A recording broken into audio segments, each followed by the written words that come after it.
Only difference is, when you crack that Philly code, you put the whole world on notice. Tonight, we got some mess around and find out type of guys. Straight up code breakers. This is the night where dreams are realized, where legacies are cemented, where the impossible becomes reality. Philadelphia, Pennsylvania, the biggest WrestleMania of all time. For over 40 years, WrestleMania has been the pinnacle, the grandest stage in all of sports entertainment. But tonight is different. Because this is Philadelphia. And it's about to be legendary. A city built on the back of warriors. A battleground for the fearless. A place where underdogs rise and champions fall. WWE Universe here in Philadelphia and watching around the world. WrestleMania isn't just another night. It's a moment in time where everything changes. Welcome to WrestleMania! Tonight, gold is on the line. For some, the chance to claim greatness. For others, the fight to keep everything they have worked their entire lives to protect. Some fight for revenge. Some fight for honor. Some fight to carve their names into the very foundation of immortality. Some fights are about championships. Some fights are about pride. Some fights are about pure, unfiltered war. Tonight, they walk in as warriors, but only the strongest will walk out as legends. This is the night where careers are made, where hearts are broken, where history is written in blood, sweat, and glory. This is Philadelphia. This is the grandest stage of them all. Philly, WrestleMania, let's get it. This is WrestleMania.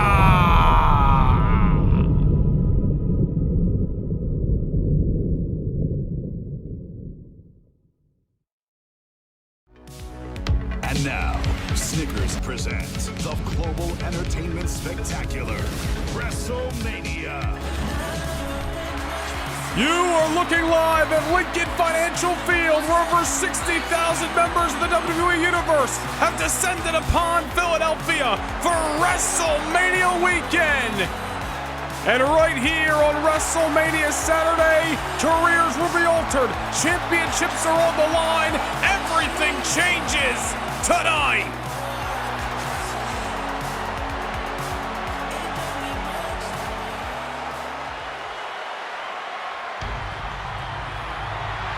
And what bigger way to kick things off here at WrestleMania?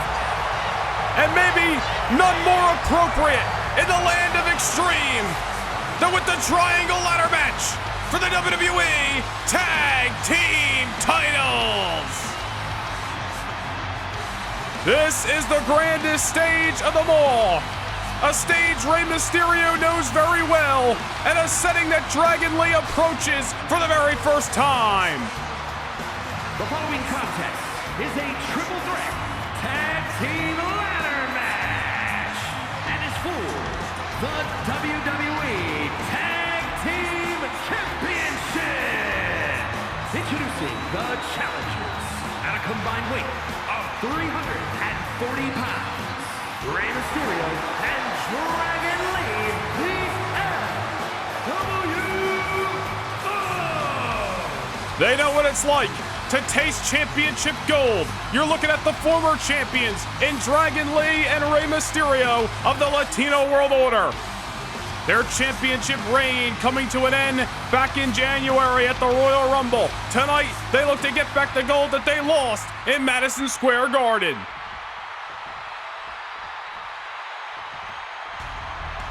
But of course, it is not only the champions that stand across the ring from the LWO. It is also two bitter rivals in Andrade and Santos Escobar.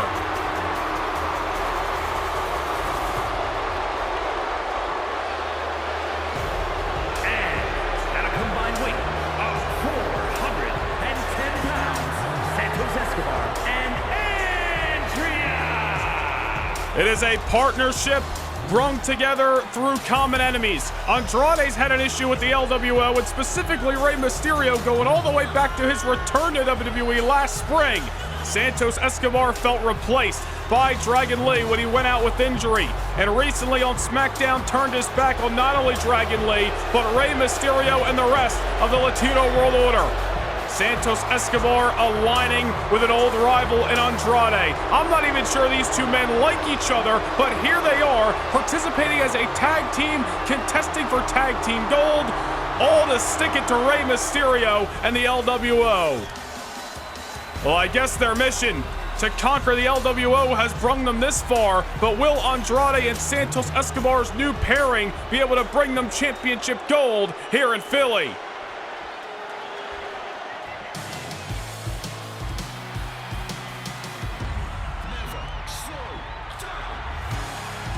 And at a combined weight of 336 pounds, the team of Nathan Frazer and Axiom. One of the most exciting tag teams in pro wrestling today. Axiom, Nathan Frazer, making their way towards their second WrestleMania, this time as the defending tag team champions. You know, it is last year at this event that Mysterio and Escobar were on the same side of the ring contesting for tag team gold. This year they participate for that same gold, but on opposite sides of the ring with Fraxium standing between them. Well, here we go, ladies and gentlemen. The bell has sounded. It is a triangle ladder match to kick things off on WrestleMania Saturday for the WWE Tag Team titles. This matchup courtesy of Thursday Night SmackDown. It is going to be a hectic matchup as we are already seeing. Here comes Nathan Frazer. Tornado DDT to the outside.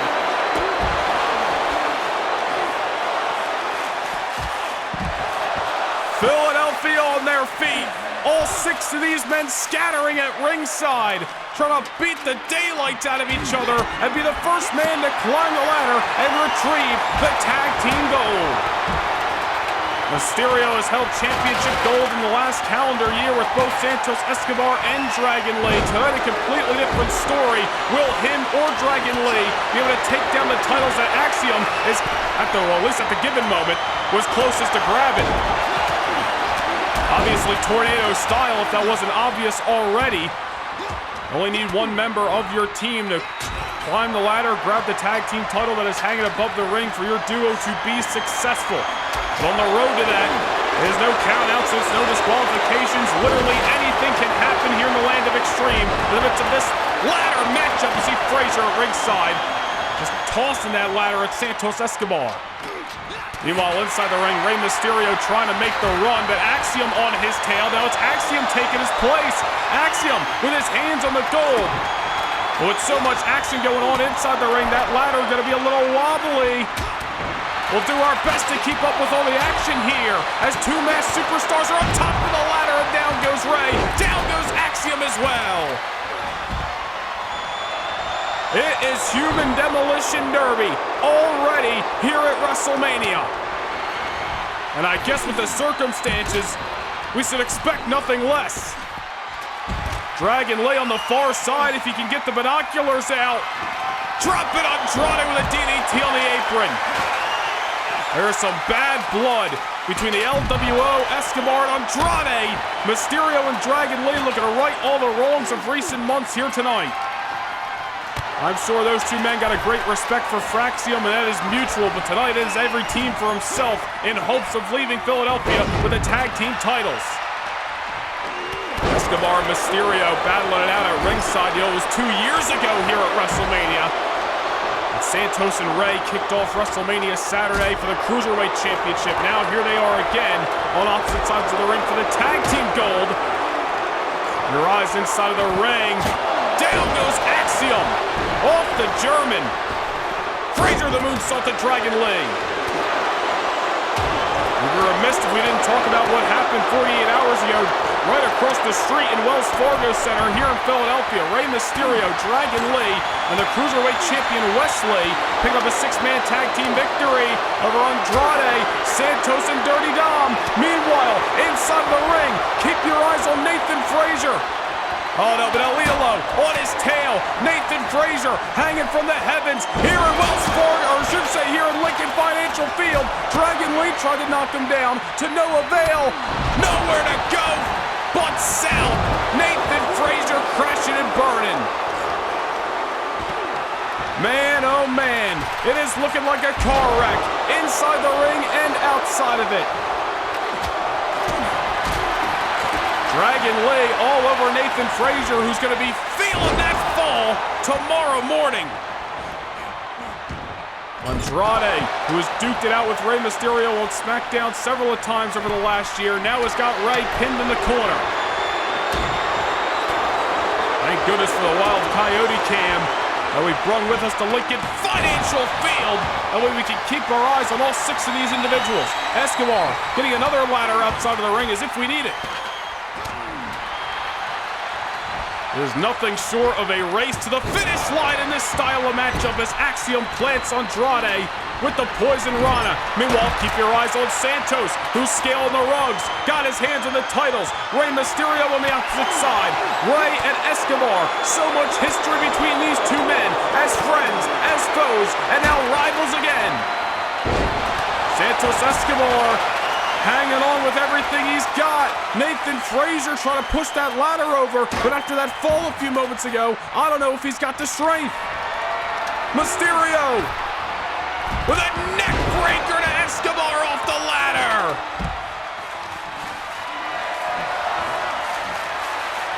You might need a stretcher, a shovel, something to get Santos Escobar off the ground here. Meanwhile, Dragon Lee trying to keep his balance as all this action's going on inside of the ring. Dragon's got his hands on a title that was once his.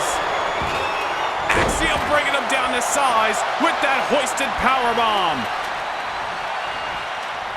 Man, oh man. All six of these individuals not looking to leave any stone unturned on their potential road to victory. Look at Nathan Frazer. Oh man, double stomp. Using the announce table as a boost. Trying to come to the aid of his tag team partner inside of the ring, who's getting double teamed by Andrade and Santos. See fatigue starting to set in. All six of these men starting to move a little slower. I'll tell you, anything outside of a one-on-one matchup, fatigue is going to set in a hell of a lot earlier. This is well documented. Hell, it's going to be the story of the triple threat main event tonight.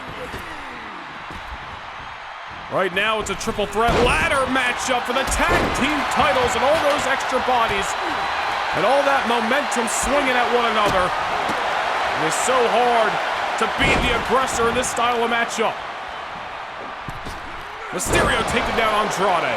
Santos working over Axiom. Nathan Frazer and Dragon Lee doing their damnedest to re-enter the fray. Well, keep your eyes, wait a minute, on Rey Mysterio, who's looking for a little 619 on Andrade. All the while, Frazer took down Dragon Lee with that frog splash. And a shooting star, a little salt in the wounds, if you will.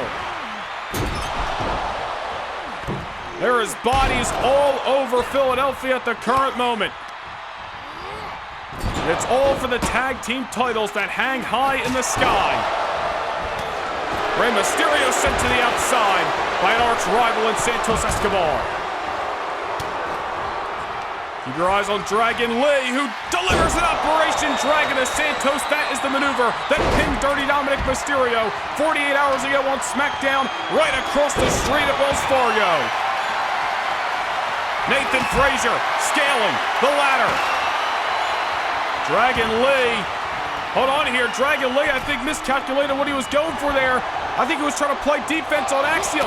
Frazer's got his hands on the belts. Now it's a race. Santos throwing clubbing blows at Frazer. Frazer trying to get Dragon Lee. He's pinned between a rock and a hard place here. Axiom takes out Dragon Lee. inadvertently pulled the rug out from underneath Frazer. The ladder goes down. Axiom now gonna work over the Emperor of Lucha Libre inside of the ring. Nathan Frazer and Axiom may end up just being collateral damage in the rivalry between the rest of these superstars. Here's Frazer with a WrestleMania-sized Phoenix Splash to Santos Escobar. Nathan Frazer doing his damnedest to survive. He's got Ray looking up at the top of the link. Swanton! As WWE Tag Team titles hanging from the tent that covers the ring here in Lincoln Financial Field and outside stadium here in Philadelphia, Nathan Frazer looking to take down Axiom's hardware. But again, Rey Mysterio on his tail. It is so hard to keep these superstars from taking your legs out from underneath you. And Axiom momentarily has been neutralized. Andrade takes care of Ray, and he's going after Dragon Lee as well. Seen in recent weeks, Santos Escobar score victories over Dragon Lee and Nathan Frazer. Mysterio knocked off Santos a couple of weeks ago on SmackDown as well. Oh man, look at that bed of ladders inside of the ring. That's not gonna go well for anybody. Ray taken down. Dragon Lee. Well, luckily, went for the suplex on the ring, and Nathan Frazer with the swing blade on top of that bed of ladders. And there's Santos Escobar taking out Frazer with a Frankensteiner. Axiom with a pump kick. And once again, Axiom has cleared the ring of all who dare to step to the tag team champs. Axiom scaling the rugs. Nathan Frazer's trying to play defense on Dragon Lee. Andrade, Santos, and Ray on the outskirts. Axiom on top. And he's got the tag team titles. Oh my goodness. An exhilarating, energetic way to kick off WrestleMania Saturday. The rivalry between the LWO, Escobar and Andrade, interfering in all their endeavors to try to leave Philadelphia with the championship gold.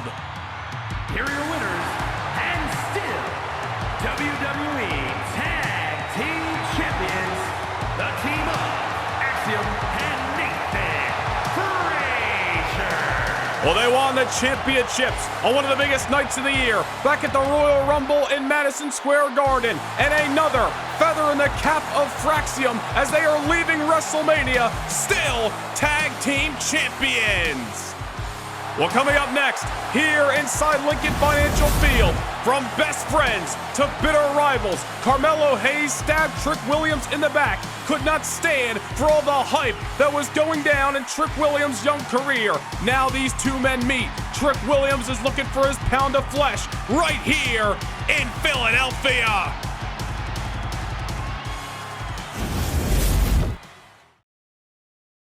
Everyone stand and watch him deliver. And when Carmelo Hayes shoots, I don't miss. I say, yo, Trick. That's all it is, man. That's all it's gonna be. Are you about it? Oh, I'm about it, about it.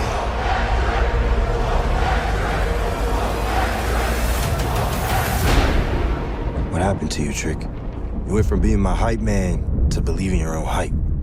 Let's talk about it. We weren't building a dynasty. I was, and I allowed you to carry the bricks. But you got greedy. Hey, question, Cena. Yeah. When did you know it was your time?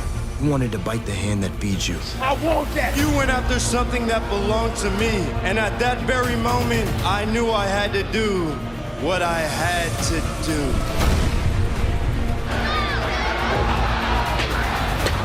So, Trick, wherever you at, stay there. Because your 15 minutes is up. Wait a minute! It's Trick Williams in the house! Melo, I had your back for years, just for you to stab me in mine. And you gonna pay for that. For 2 years, Melo, I had your back. With a smile on my face, because that's what brothers do. Look, I was told you can be whatever you want in life, but now I see Trick, you are not on my level. As a matter of fact, you're not even on the level below me. You got you and you got me. It's like two Ferraris, but the difference is that only one of us drives like that. What you know about being him? You were my best friend. You were my brother. So you want to go to war, Melo? We're going to go to my streets. We're going to the city of brotherly love. We're going to go to Philly, the streets I know. Like a condemnation, you won't break my soul. There's no turning back now because Trick wants his pound of flesh, and it's up to Trick to figure out how far he's willing to go.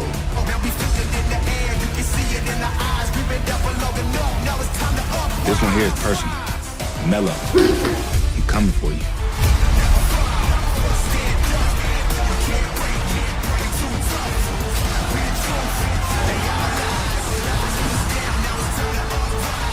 It is going to be one hell of a way to start off WrestleMania weekend with Carmelo Hayes versus Trick Williams. Trick, you thought it was bad. Imagine what's going to happen when I have you for 20-plus minutes, the biggest show of the year. You want a war, Melo? Well, we're going to go to war. That's all it is, and that's all it's going to be.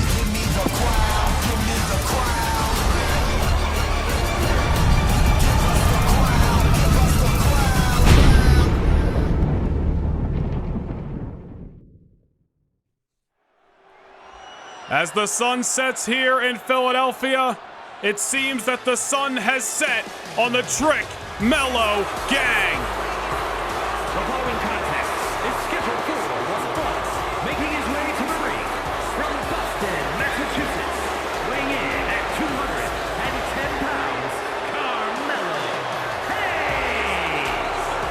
As Carmelo Hayes walks down the aisle, at his very first WrestleMania, we reiterate what we said moments ago. From best friends to bitter rivals. But I must question, how close were these men as best friends, at least in the heart of Carmelo Hayes? For Melo to sever the ties with Trick Williams as fast as he did, how much did he ever truly care about Trick? And how much was it all just about Trick being a tool in Melo's game? Trick Williams was side by side with Carmelo Hayes for years. Through all of his accomplishments, through his ride to Monday Night Raw, to being drafted to SmackDown, Melo stabbed Trick in the back. Trick cared like a brother. Trick is here in Philly for his pound of flesh.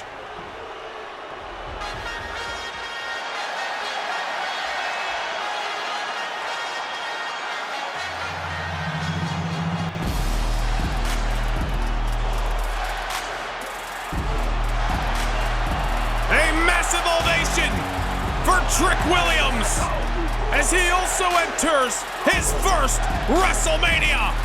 And his opponent from Columbia, South Carolina, weighing in at 205 pounds, Trick Williams. In a sense, it has to feel like a homecoming for Trick Williams here in Lincoln Financial Field. Trick Williams tried out for the Philadelphia Eagles 2018 right here on this field. Now Trick returns to Philadelphia, severed the ties with his best friend, and is here for a Broad Street fight. We have not seen Trick since the beatdown by Carmelo Hayes 2 weeks ago at Saturday night's main event. A steel chair that met the flesh of Trick over and over again on that night in Chicago. We spoke with Trick Williams earlier today. He said he is healed up, he is fine, but he is fired up and ready to get his hands on the man who stabbed him in the back. Bell has sounded, we are underway, and Trick Williams high out of the gate, running down his ex-best friend. We can question all night how much Carmelo Hayes ever truly cared about Trick, and if he was just using Trick for all these years to help him get ahead. But one thing we will not question is Trick Williams' loyalty to Carmelo Hayes, because that was front and center year after year here in the WWE. Melo threw it all away. Trick Williams doesn't take too kindly to it. And now Trick Williams, who threw down the challenge for this fight here at WrestleMania, is getting exactly what he wants. And that is the beatdown of his old friend. Trick going for the cover early, but I got a feeling Trick knew he wasn't going to get the victory that time. He's had a front row seat to everything Carmelo Hayes has done inside of this ring for all these years. Trick Williams knows Melo extremely well, and I have a feeling he was just trying to mess with the psyche of Carmelo Hayes off that lateral press. There's Carmelo Hayes now trying to get himself going here at WrestleMania. Both of these men participating in their first extravaganza, the grandest stage of them all. Melo crossbody to the outside. And Melo soaking in. I don't think pageantry would be the right word. Certainly not a fan favorite here in Lincoln Financial Field. You do have to give the devil his due. Like Carmelo Hayes or not, he's a former United States champion, a former NXT champion, held Grand Slam champion during his days with the black and gold brand. Carmelo Hayes and even Trick Williams really struggled for their first year on the main roster, part of the Monday Night Raw brand. Started to gain some momentum. Hold that thought. Springboard frog splash to the lower back of Trick Williams. Trick able to kick out, but an ever impressive maneuver by the man they call him.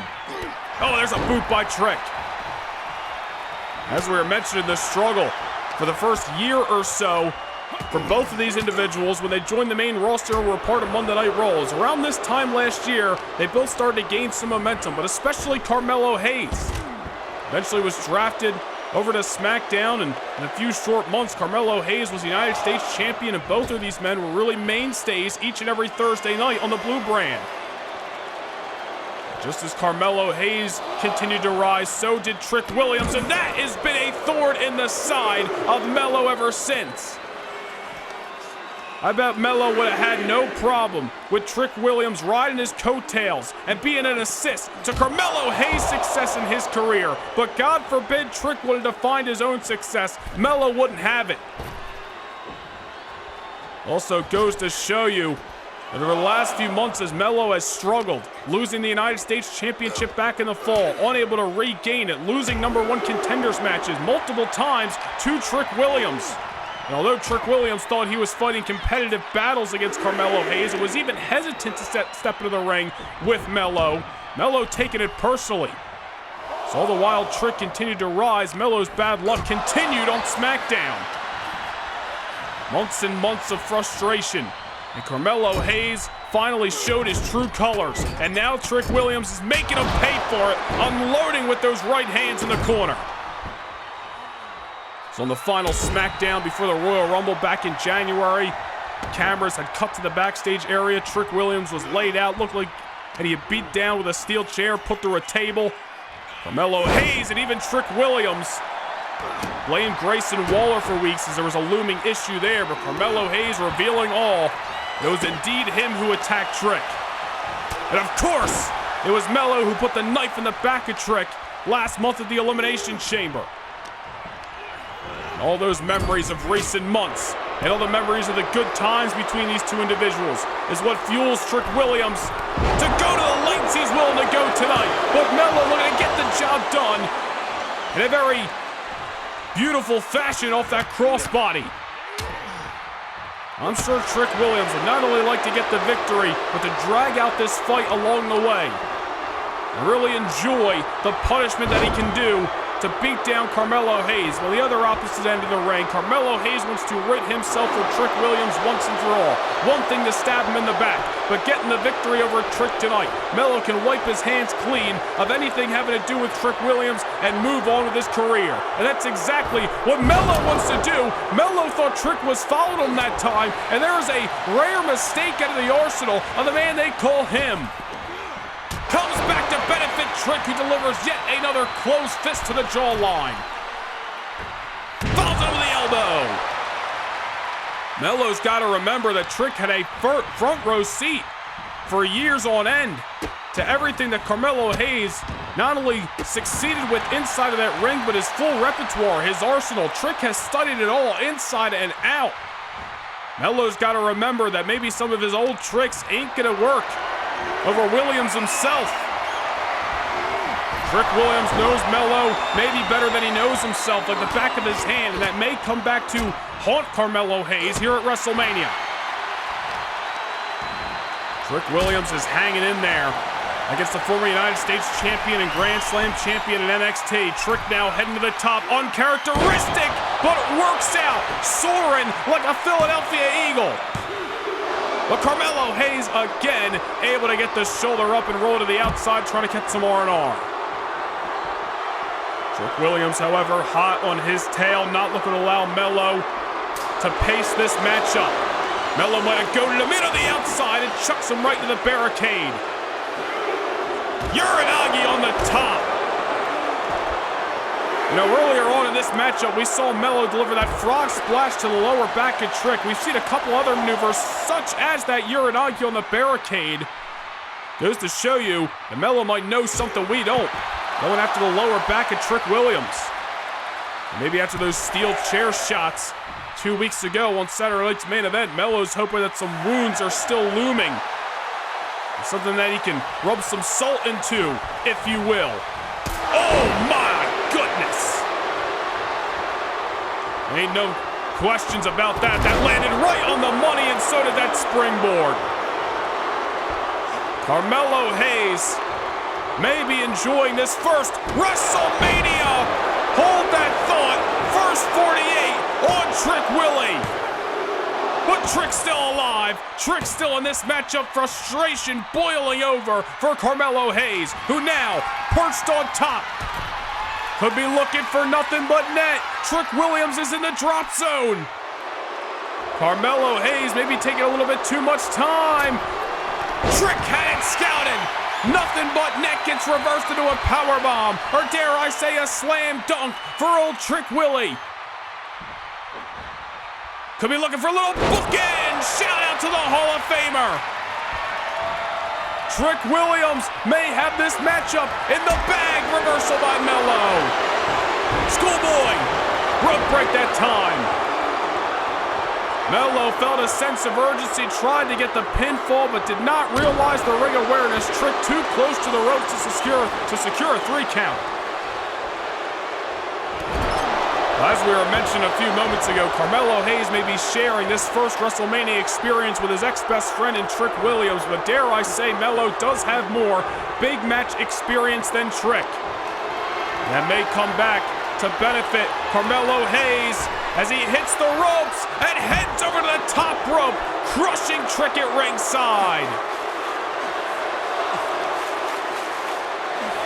Dare I say, Trick Williams may have shown his best hand in this matchup, and Carmelo Hayes may be on the verge of victory. Now heads back, perched on top. This is a gamble here by Melo, but it works out, and for the second time, he delivers a frog splash to that lower back. Williams still alive. Trick ever motivated to stick it to Carmelo tonight. And now Trick rolls over the full mount, delivers a couple of closed fists, maybe some forearms in there. Kick to the gut. Trick hits the ropes. Could be looking for that signature swinging neck breaker, but again, Trick's got to realize the same thing Melo needs to realize. Too close to the ropes. I get the sense of urgency by both of these superstars. When you see an opportunity, you got to take it. But you gotta realize that ring awareness is a thing, and you don't want to make a mistake on the biggest night of the year. Trick might have had this matchup won if Carmelo Hayes was a couple of inches to the left. Nonetheless, this matchup gonna progress as Carmelo Hayes brought to his feet not by will but by force. Williams keeping it simple off the suplex. Tried out for the Philadelphia Eagles right here in the city of brotherly love in 2018. Trick now returns to Philadelphia here at WrestleMania, but there certainly ain't no love between these two men that were once brothers. There's a reversal by Melo, neck breaker of his own. Much to the chagrin of the 60,000 plus here at the link. Melo! There's some great strength in there. Trick Williams may have the size advantage, but Carmelo Hayes ain't no slouch. And a kick again. Dare I say, Melo shoots, scores, nothing but net. Trick Williams is in trouble. Melo just unloading here as Trick gets to his feet. May Trick rolling to the outside. He's got to be running near E. Carmelo Hayes looking to empty the tank. Takes down Trick Williams at ringside. And if the tank wasn't empty already, Trick Williams has got to be exhausted at this point. He's thrown his best shots. Melo's been able to survive them. And outside of the failed nothing but net, Carmelo Hayes has pretty much wrestled a perfect matchup. But there's Trick off the reversal, leaping lariat. Maybe he's got another gear he can switch into. Last month we saw Trick Williams push Jey Uso to the limit in an attempt to win the United States Championship.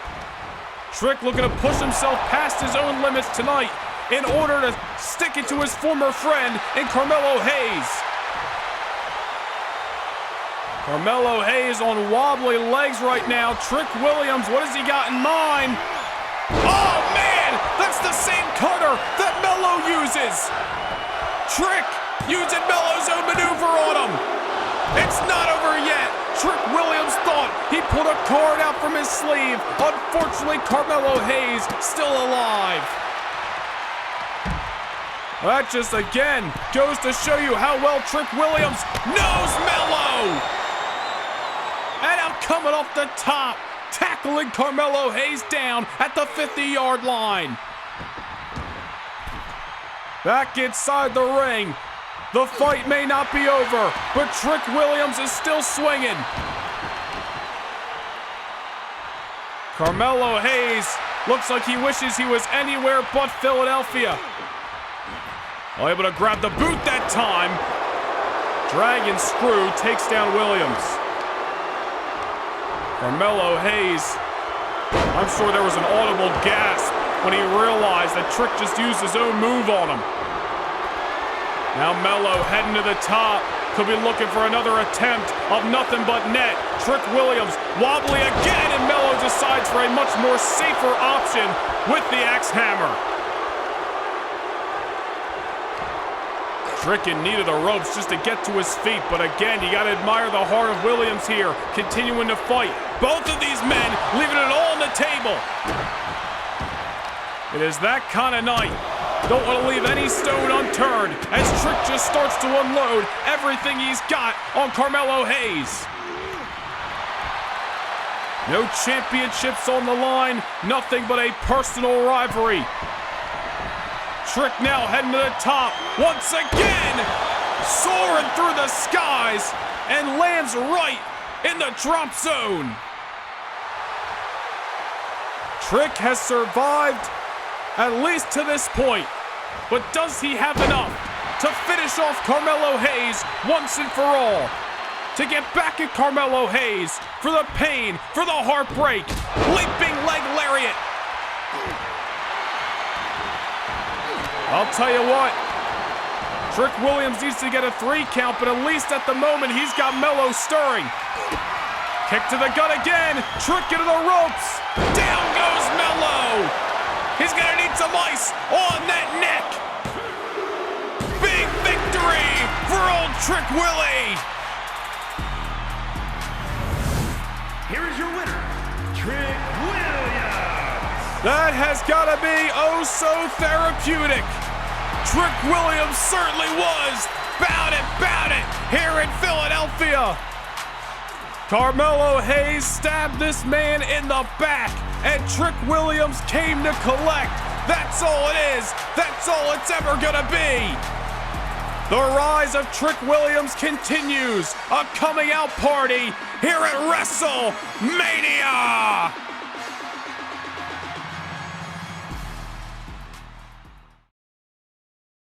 Can't get enough Universe Mode? Well, now is your chance to secure a backstage pass to more Universe than ever before.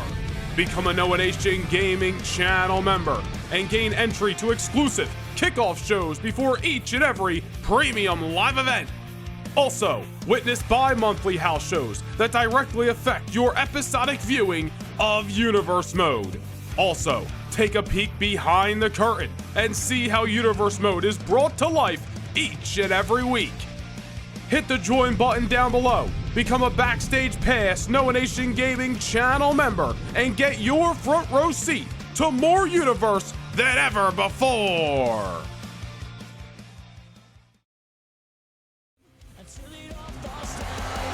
We're looking live at the C4 Skycam here in Lincoln Financial Field, but we will remind you that a whole new season is set to begin. Mark your calendars, Monday night, March the 17th. It's the Raw after WrestleMania. Just a few days later, Thursday, March 20th, SmackDown is live. New season begins in just a few short weeks.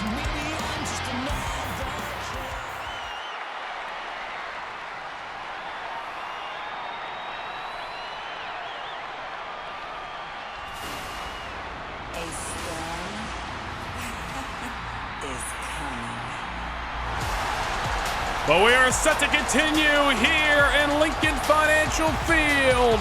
The WWE Women's Tag Team Championship is on the line.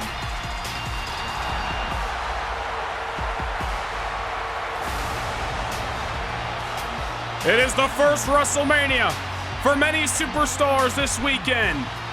And this woman is a bona fide superstar, Jade Cargill, making her WWE debut back in October. And just as impressive as she has been on Monday Night Raw, her list of enemies continues to grow. Still looming issues with Liv Morgan, but in recent months has found herself engulfed in warfare against Cora Jade and Roxanne Perez. Who will ever forget 2 months ago at the Royal Rumble, when Jade Cargill and Cora Jade kicked off the Women's Royal Rumble matchup, and within mere minutes, Cargill had sent Cora Jade over the top rope and eliminated the former WWE Women's Champion. Ever since that night, Cora's had a problem with Cargill, and she's also had a deep history with Cargill's tag team partner.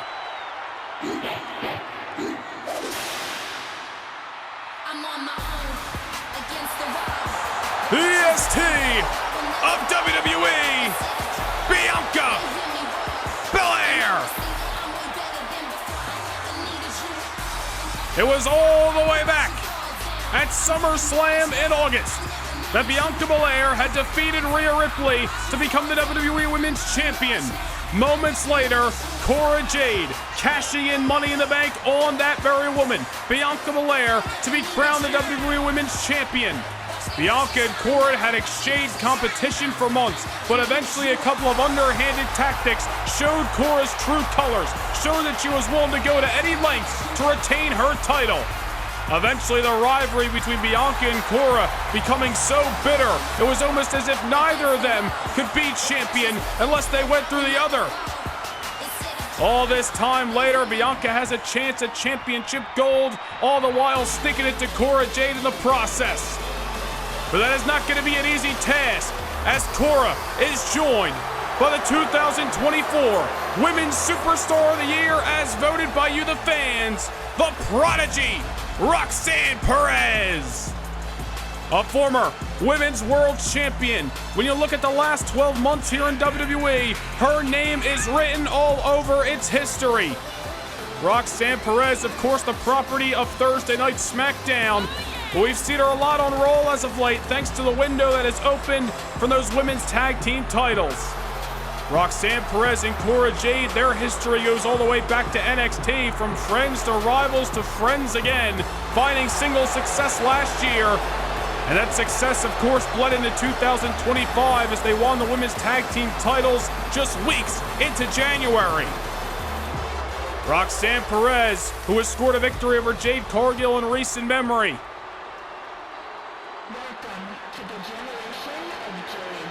Alongside her tag team partner, really the woman who is the catalyst for the reason of this tag team matchup here tonight. It was Cora Jade's underhanded tactics that developed that rivalry with Bianca Belair. Of course, Roxanne Perez involved at one point, if you go back to Bad Blood in October. It was Cora Jade who ambushed Jade Cargill on the Raw after the Royal Rumble. Not only in the backstage area, but 1 week later attacking Cargill in the aisleway before Jade's Elimination Chamber qualifying matchup. Cora Jade does not care about the blood that she gets on her hands as long as herself and Roxanne are leaving as champions. They have made a long list of enemies and may have all come back around here in Philadelphia.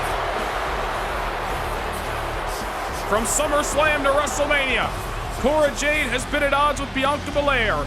Roxanne Perez has been picked up along the way. Issues with Jade Cargill have developed along the way. And now the Women's Tag Team Championships are the center focus of this brewing rivalry right here, right now in Philadelphia.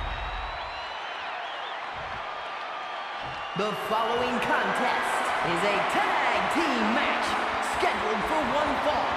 It is for the WWE Women's Tag Team Championship. Introducing the challengers, the team of Jade Cargill and Bianca Belair. And their opponents, the team of Roxanne Perez and Cora Jade.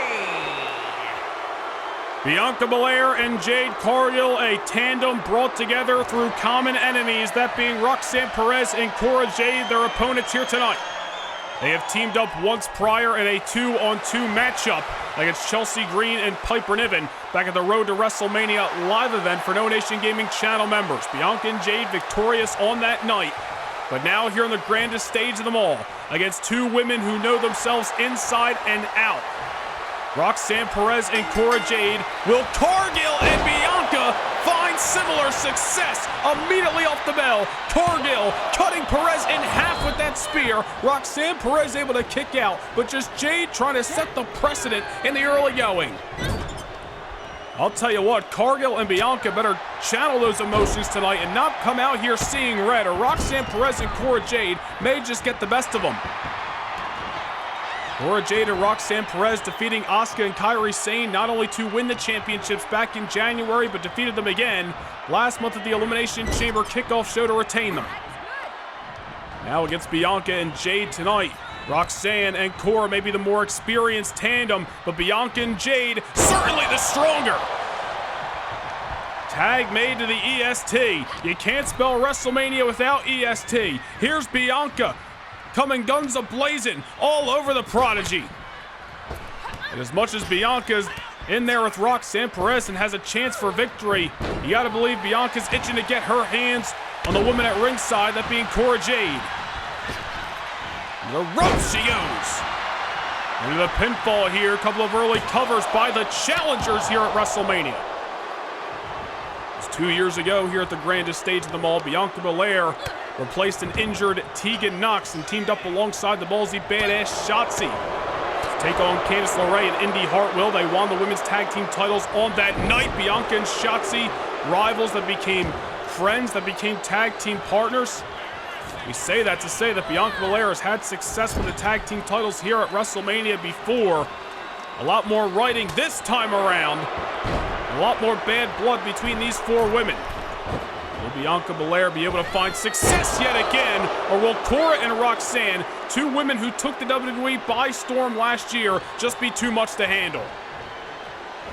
And Roxanne Perez just sending Bianca Belair to the outside. Hard fall to the floor of the link, and now the Prodigy gonna take a cheap shot at Jade Cargill and sends her down to the floor.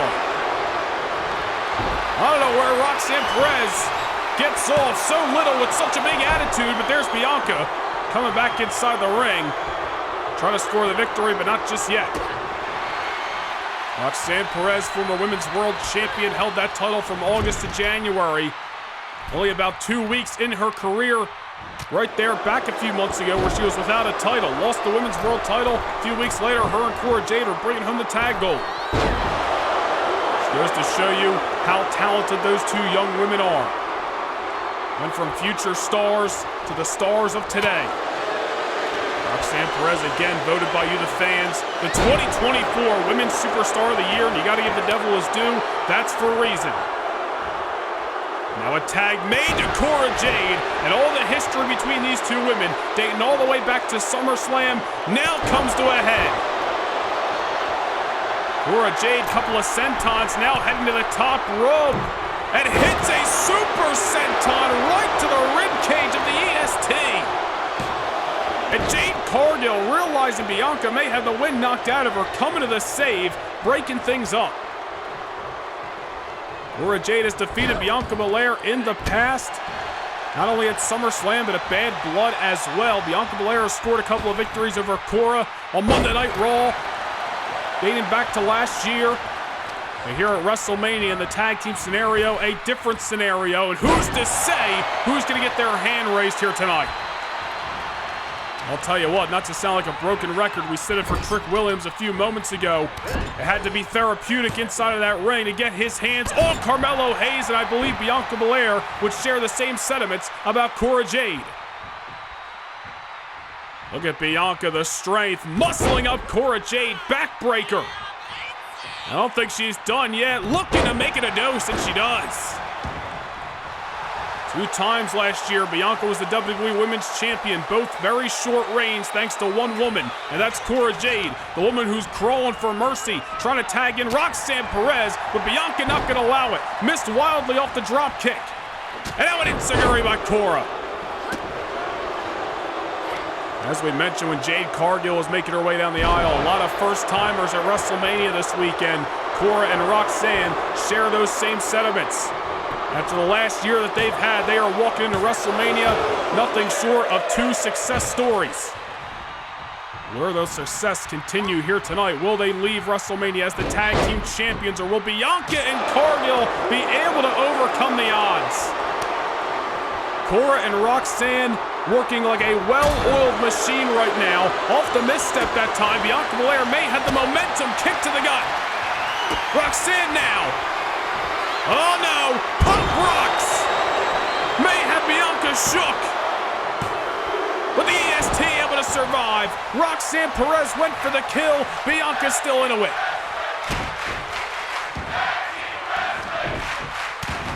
Philadelphia on their feet for these 2 duos. Roxanne and Cora, as we mentioned, friends to rivals to friends again. They know each other extremely well. Bianca and Jade, a tandem that was brought together through common enemies. And although they've worked well up to this point, Roxanne and Cora got to be the favorites here at WrestleMania. And right now, they're certainly living up to that name. Head scissors takedown. Bianca able to get the tag. Here comes Cargill, who sends Perez for an amusement park ride. Oh, and Roxanne just muscles her down. Roxanne and Cora shown to be scrappy over the last 12 months of their individual success stories. Cora Jade tagged in. Jade Cargill now sent into the corner, and unfortunately Cargill finding herself in a position that is oh so familiar, and that's looking up at the heavens while Cora Jade is on the offense. Into the cover goes Cora. Cargill able to pop the shoulder up. Jade Cargill getting tagged in, we should say, hoping to be a difference maker. Unfortunately, Perez and Jade working extremely well right now. Suicide dive. Cargill out at ringside. Perez gonna rub some salt in the wounds. The tag team champions may be turning away 2 individual impressive challengers, but as a tandem may not be the match. Notice that cheap shot that Perez took at Bianca moments before that suicide dive on Cargill. Champions take a little bit too much time to bask in their work, giving Cargill a moment of R&R. Oh, look at Jade, dishing the fight right back to him. All's fair in love and war. A shot for Perez, a shot for Cargill, and now not letting up on the Prodigy. 2 clotheslines, looking for a hat trick right across the street from the home of the Philadelphia Flyers. Jade Cargill just 2 weeks ago at Saturday night's main event picked up a huge singles victory over Cora Jade, looking to ride that momentum into WrestleMania Saturday here tonight. Military press takedown. Cargill and Bianca Gotta mount some offense. It's gotta happen now. Roxanne Perez looking wobbly and just gets ran over with the shoulder block. They're in need of a rally. Cargill's getting it going, but they got to keep the foot on the gas. Backbreaker, tilt to whirl at that. Perez, sense of urgency, makes the tag. I don't know if Jade might have realized it. Cora Jade, now the legal competitor, kick to the gut, double underhook DDT. And that may be all she wrote. But there's Bianca Belair, refusing to let Cora Jade be the victor again. Cora Jade got the tag. I'm not sure if Cargill had realized. And now Cora hits the splash off the top.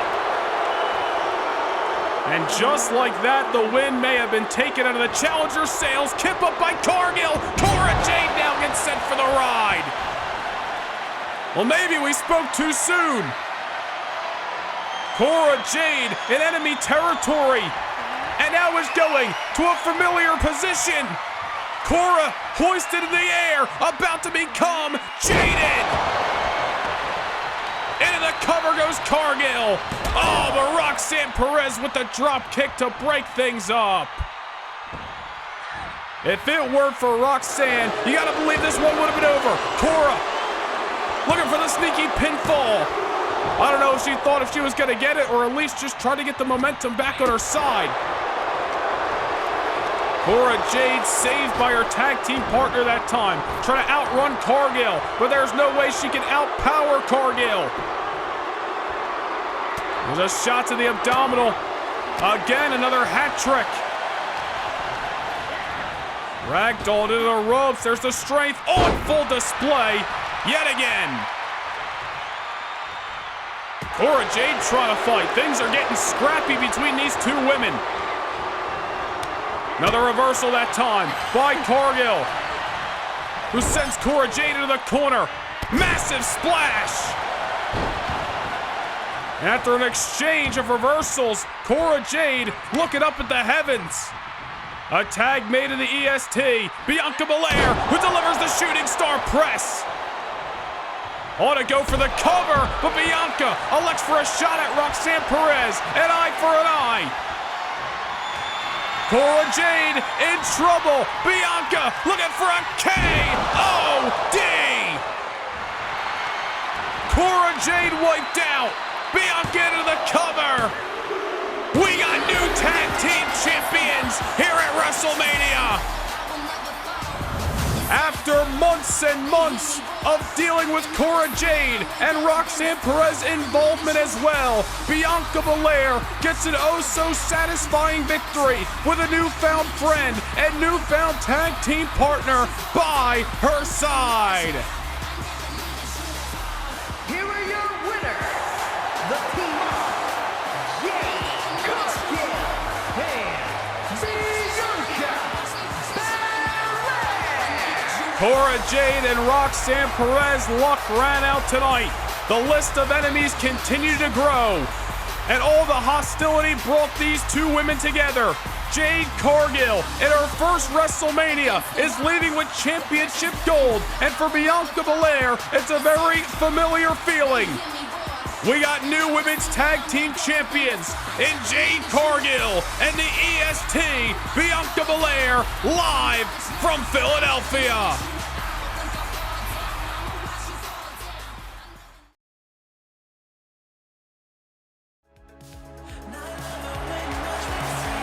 You're looking live at downtown Center City here in Philadelphia, which has been a great host to WrestleMania weekend. But we want to remind you that coming up on Sunday night, April the 27th, the fallout of WrestleMania will be felt at the LDLC Arena in Lyon, France for the 2025 edition of Backlash.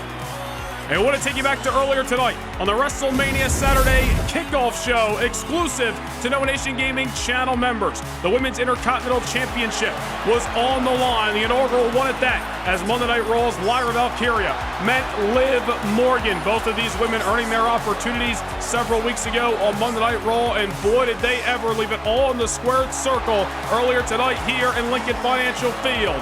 On the other side of the bell, It was Lyra Valkyria who took down a former WWE Women's Champion in Liv Morgan to become the first ever inaugural Women's Intercontinental Champion.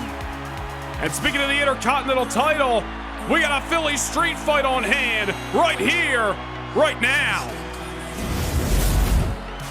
The following contest is an extreme rules match and is for the WWE Intercontinental Championship. Well, I don't think there is any better host than the city of Philadelphia to house the bad blood that has been brewing, to say the least, between these two horses, these two heavyweights, in Solo Sikoa and Big Bronson Reed. There are no countouts. There are no disqualifications. Pinfall or submission, the only way we're going to see a decision in this Philadelphia street fight for the Intercontinental Championship. Solo Sikoa becoming extremely frustrated in the back half of last year, dealing with the problems with the Judgment Day and a couple of unsuccessful attempts at winning the Intercontinental Championship. He has taken issue with Big Bronson Reed, who of course defeated Solo Sikoa back at Survivor Series to retain his Intercontinental Championship and unintentionally broke a rib of Solo Sikoa back in a gauntlet match in September. Solo Sikoa notes that as one of the reasons he was unable to defeat Dirty Dom all the way back in September as well for the Intercontinental Championship. All this time later, Solo Sikoa has channeled all this frustration and he has been taking it out on Bronson Reed ever since the month of January. Well, tonight, Solo gets his wish. Another round for the Intercontinental Gold, but the big Aussie has come head-hunting. We spoke with Bronson Reed earlier today, and he said although he is extremely fired up to get his hands on Solo Sikoa and once again put him through a table, those are his words, just like he did this past Monday night on Raw. He said in his first WrestleMania, he is going to soak in the pomp and circumstances like no other. Bronson Reed, a world-traveled veteran who has made, I shouldn't even say waves, he has sent tsunamis throughout Monday Night Raw ever since returning to WWE and debuting on the Red brand 1 year ago. Winning the Intercontinental Championship back in the first week of November, defeating Dominic Mysterio. He retained it over Dirty Dom recently as well. He even took down Joe Coffey of Gallus for the NXT brand back in December. Over the last 2 months, Solo Sikoa has been all over the big man, ambushing Bronson Reed, put him through the announce table with a Samoan splash, put him through a table at ringside with yet another splash. Bronson Reed has tried his damnedest to get revenge on the Street Champ. And this past Monday night on Raw, live from Pittsburgh, sent an emphatic message to the once enforcer of the Bloodline. Bronson Reed with a tsunami off the top, sending Solo Sikoa through a table, dead center of the ring. If that wasn't a message to what Bronson Reed is coming to Philadelphia for tonight, I don't know what is. Reed, calm, cool, and collected as he walks down the aisle and soaks in the extravaganza that is WrestleMania. But rest assured, when that bell sounds and anything goes in this Philadelphia street fight, Bronson Reed is going to let out 2 months of frustration all over the man who has caused him pain and punishment, that being the Street Champ, Solo Sikoa. Introducing the challenger from Las Vegas, Nevada, weighing in at 250 pounds, Solo Sikoa.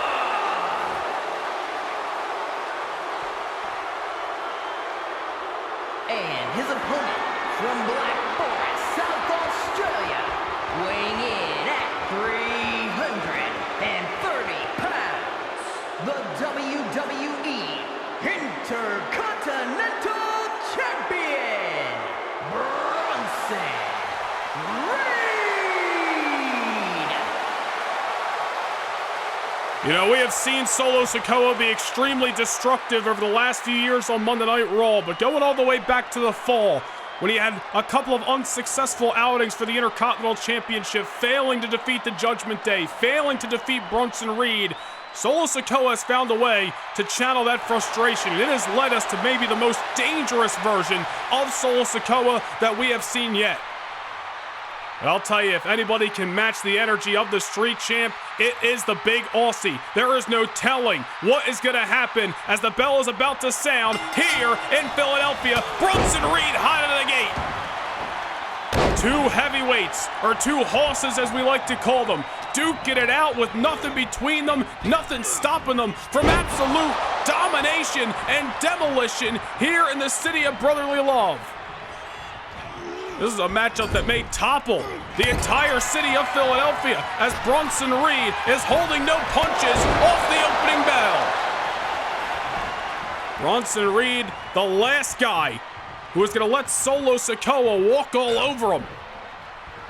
Reed fought long and hard to obtain that Intercontinental Championship. Has certainly put together an impressive resume on part of the Raw brand as Bronson Reed on the outside with a massive senton. My God. Remember when we said Reed broke a rib of Solo unintentionally back in September? I think that time would have been fully intentional. Bronson Reed not giving Solo any room to breathe. Now has got a stop sign. Really should be a go sign, because there's going to be no stopping Bronson Reed tonight. I'll be here with stand-up all week. Nonetheless, Solo Sikoa underneath the ring. Bronson Reed underneath the ring. Solo's got a table. Reed's got a table. Who's going to strike first? It's going to be the Street Champ. Well, both men have felt the destruction of the wood. They were probably picking splinters out of their ginormous backs for weeks. Both men looking for that same destruction here tonight with the Intercontinental Championship on the line.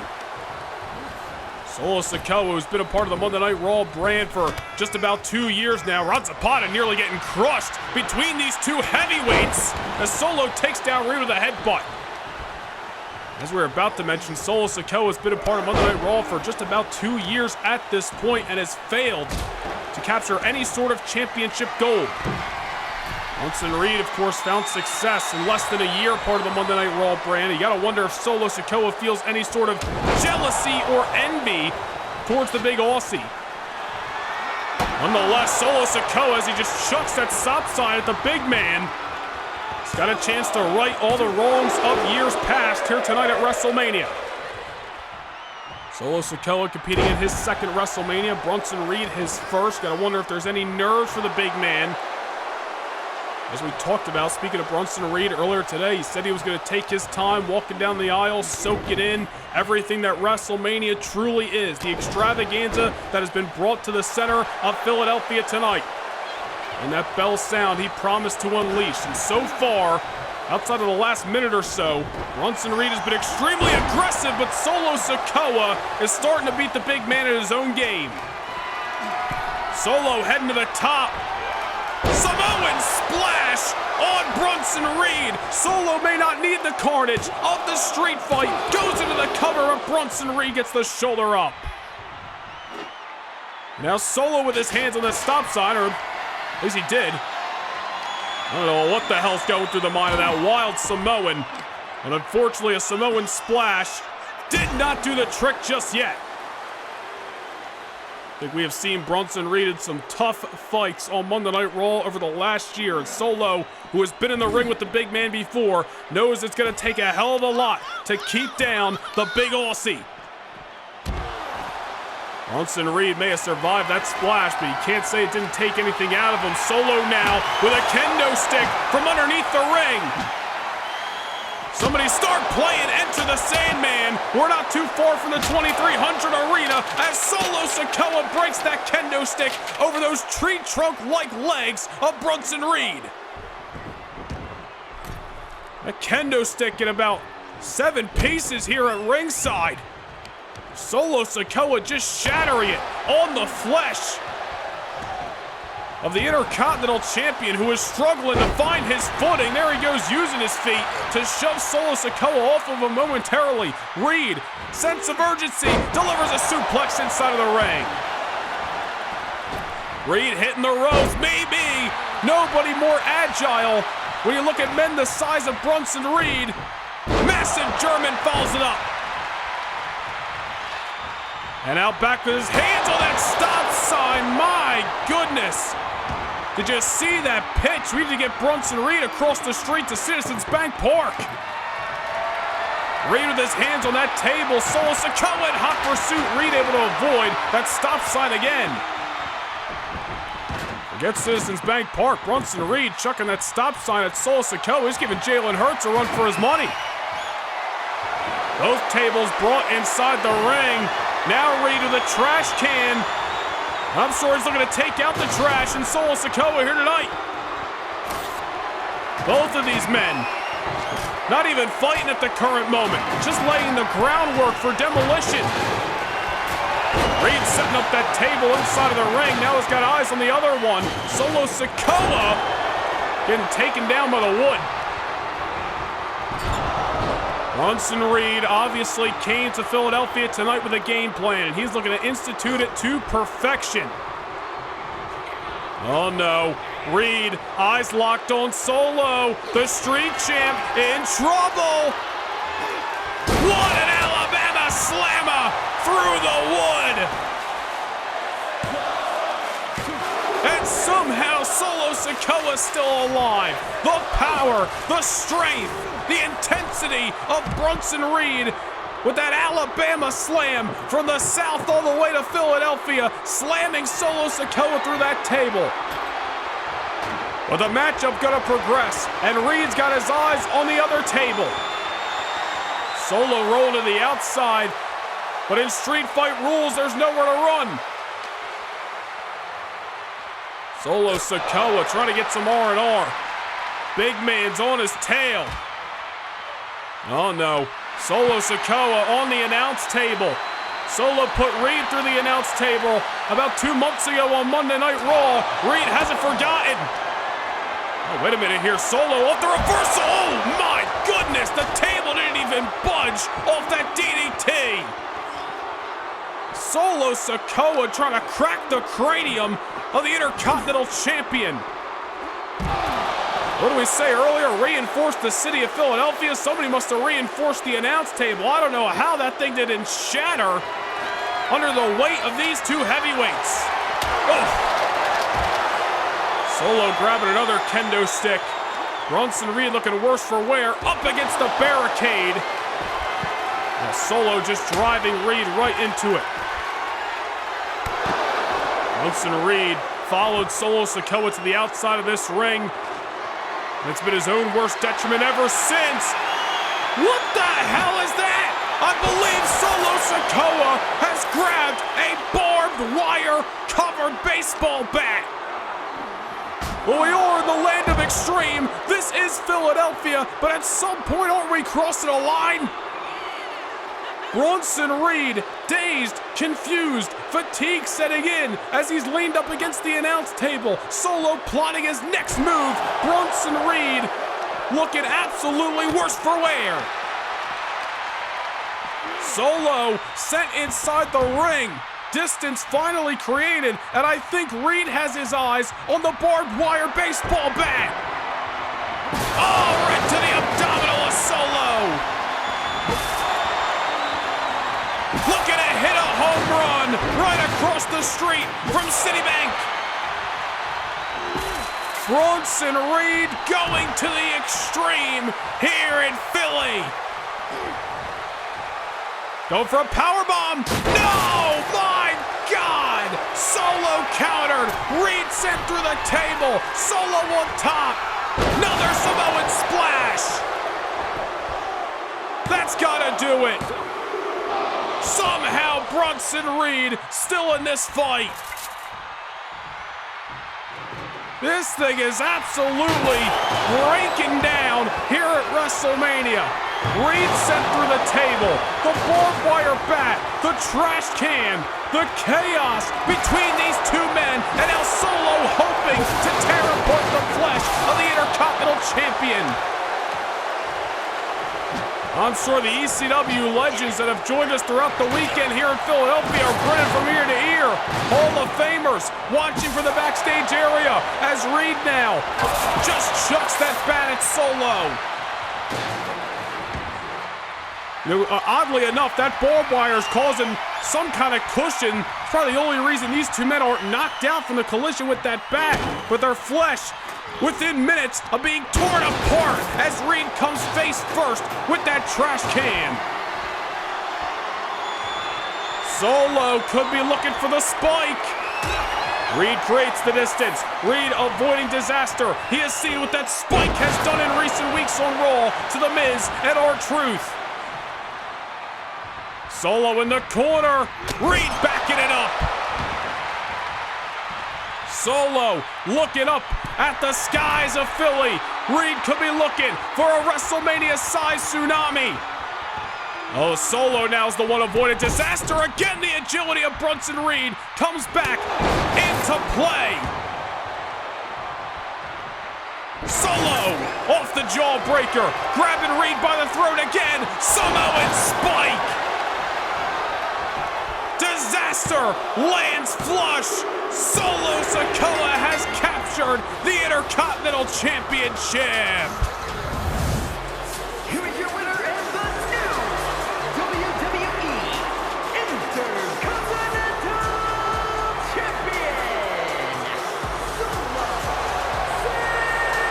Sikoa.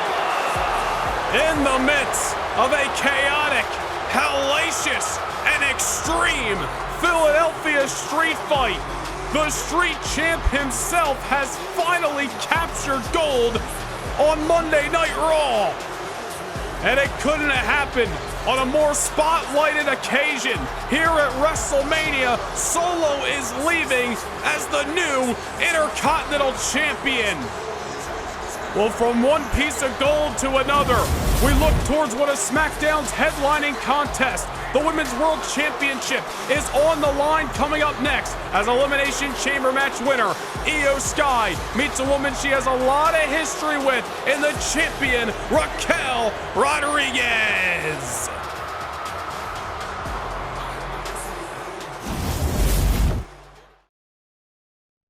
Since its inception, the Women's World Championship has been the pinnacle of excellence on Thursday Night SmackDown.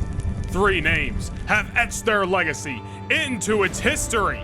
And at WrestleMania, Iyo Sky looks to become the 4th, but Raquel Rodriguez is standing in her way. This journey is not new.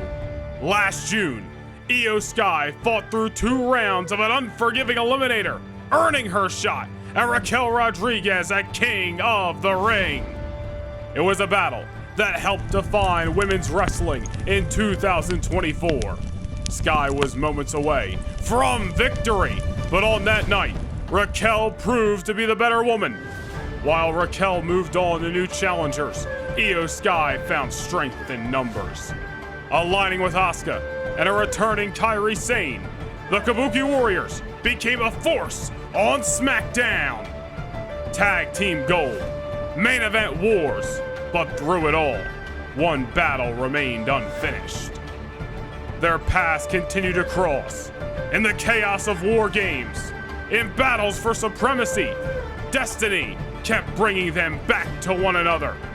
On the first SmackDown of 2025, Raquel Rodriguez once again stood atop the division, securing another reign as champion. But in the steel confines of the Elimination Chamber, Iyo Sky carved her own path back to destiny. The moment had arrived. One more shot. Now, 2 of SmackDown's very best will meet again. 2 warriors destined to collide. This time on the grandest stage. The battle lines have been drawn. The gold is on the line. Raquel Rodriguez, Iyo Sky, WrestleMania. Who will leave as Women's World Champion?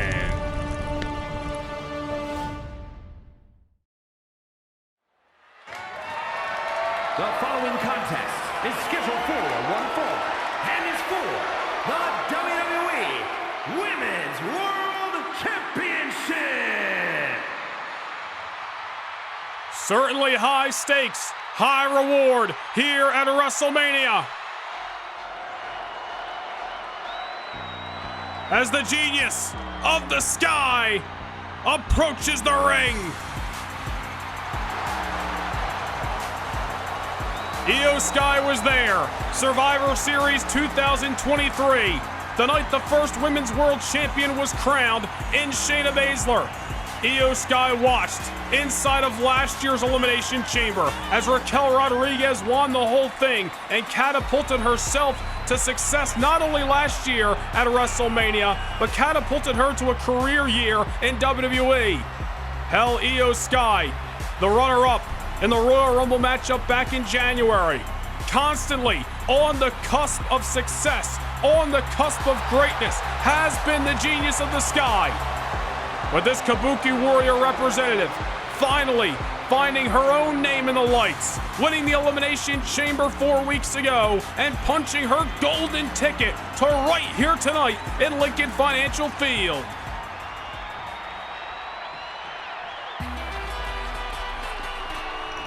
But it is not going to be an easy task if Iyo Sky wants to continue to find success.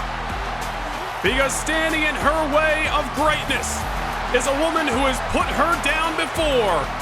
The reigning, defending Women's World Champion in Raquel Rodriguez. Raquel walked into this very event last year. She was unsuccessful against Shayna Baszler in a Women's World Championship matchup. But just 2 months later, Raquel righted those wrongs, became Women's World Champion for the first time in her career, the second champion overall. Of course, Raquel spent the better part of last year engulfed in a rivalry with Roxanne Perez, one that concluded on the first SmackDown of 2025 when Raquel became a two-time Women's World Champion. Since then, she has successfully defended the gold against Nia Jax back at the Elimination Chamber. And I mean no disrespect to anybody Raquel has faced over the last calendar year, but Iyo Sky, no doubt, Raquel's toughest challenge to date, and it comes here at WrestleMania. Introducing the challenger from Tokyo, Japan, Iyo Sky.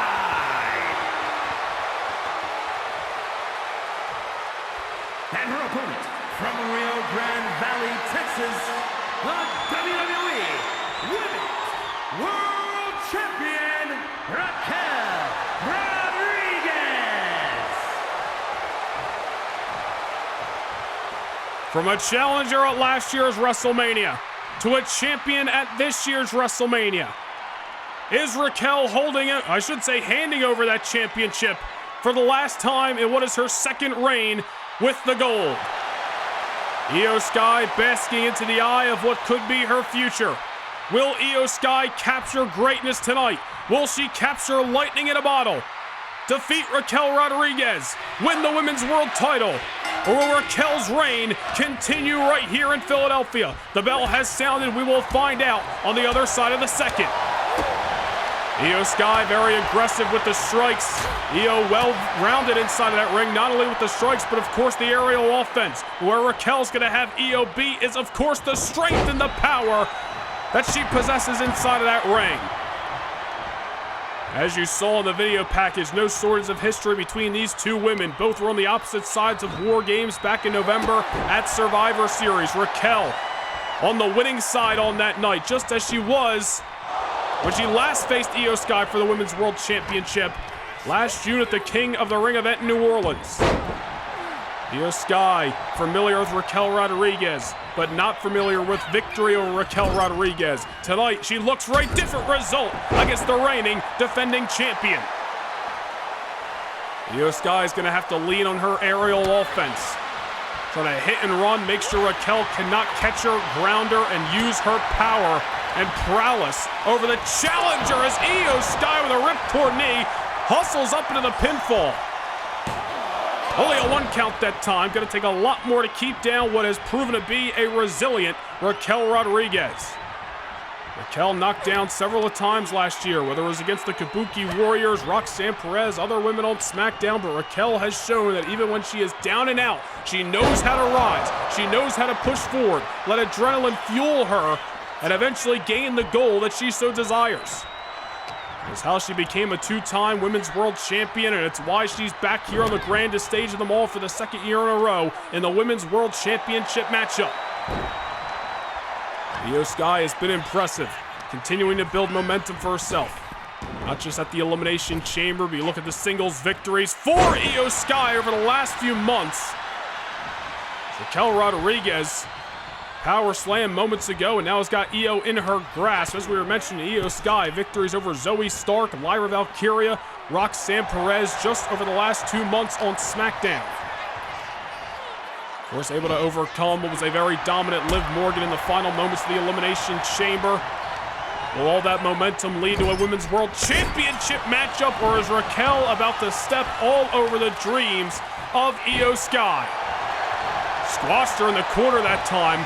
All of Raquel's weight behind it. Iyo Sky able to kick out again.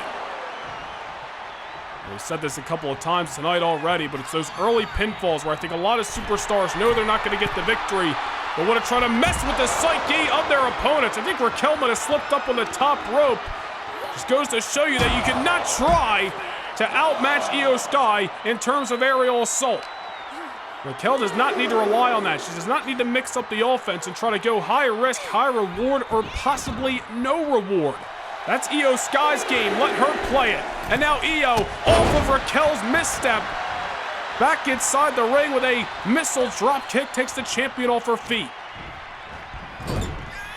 Raquel Rodriguez costing herself the momentum that time. She might have slipped off the top rope trying to deliver that axe hammer to the outside, and now Iyo Sky's in the driver's seat. The challenger is feeling it here in Philadelphia. Iyo Sky pushed Raquel to her limits last year at the King of the Ring event, nearly winning the Women's World Championship on that night. Will she be able to do so again, but this time get the result she so desires? Not if Raquel has got anything to say about it. Scoop and a slam down to the ground. Iyo able to survive again. Raquel going for a lot of pinfalls here in the first few minutes of the matchup. As we were mentioning, could be trying to mess with the psyche of Iyo, force Iyo to extend some energy kicking out. That's another option. Maybe Raquel Rodriguez realizes what we said, and that's Iyo Sky, although she hasn't been able to keep down Raquel Rodriguez in the past, is Raquel's biggest challenge to date. Iyo Sky, a serious threat, no doubt about it, to the Women's World Champion's reign at the top. Raquel, again, gambling, rolling the dice. Heading to the top rope. I hope she knows what she's doing. She cannot allow another misstep. This time, she didn't hit it that time either. Raquel Rodriguez. She's got to stop trying to rely on the high-risk maneuvers. Let Iyo Sky play that game. Raquel has made it this far through strength and power, but for some reason, Iyo Sky has mentally got her shook, and it's allowed Raquel to make 2 mistakes. And now Iyo Sky is going to make her pay. Iyo now heading to the top rope. Oh, and a double stomp right to the rib cage. 2 boots right to the abdominal. And Raquel kicks out. Man, if Raquel had butterflies in her stomach, Iyo Sky just crushed them. Iyo Sky, not only did she take advantage of Raquel's misstep, but man, did she make her pay tenfold. Reversal by Raquel, Iyo into the ropes, never mind. Tilt-a-whirl head scissors by the challenger. Iyo Sky starting to pick up speed. This is the kind of match that Iyo wants to wrestle, and this is what the champion cannot allow. Raquel has got to find a way to ground Iyo Sky. Needs to keep the soles of her boots on the ground. Into the ropes he goes again. Iyo Sky ducks underneath of him. Head scissors takedown. I don't want to jump to conclusions here, but it's starting to look like Raquel Rodriguez has nervousness, and it's setting in, and she's got no answer for Iyo Sky at the moment, who throws all of her momentum to take Raquel out of the ring.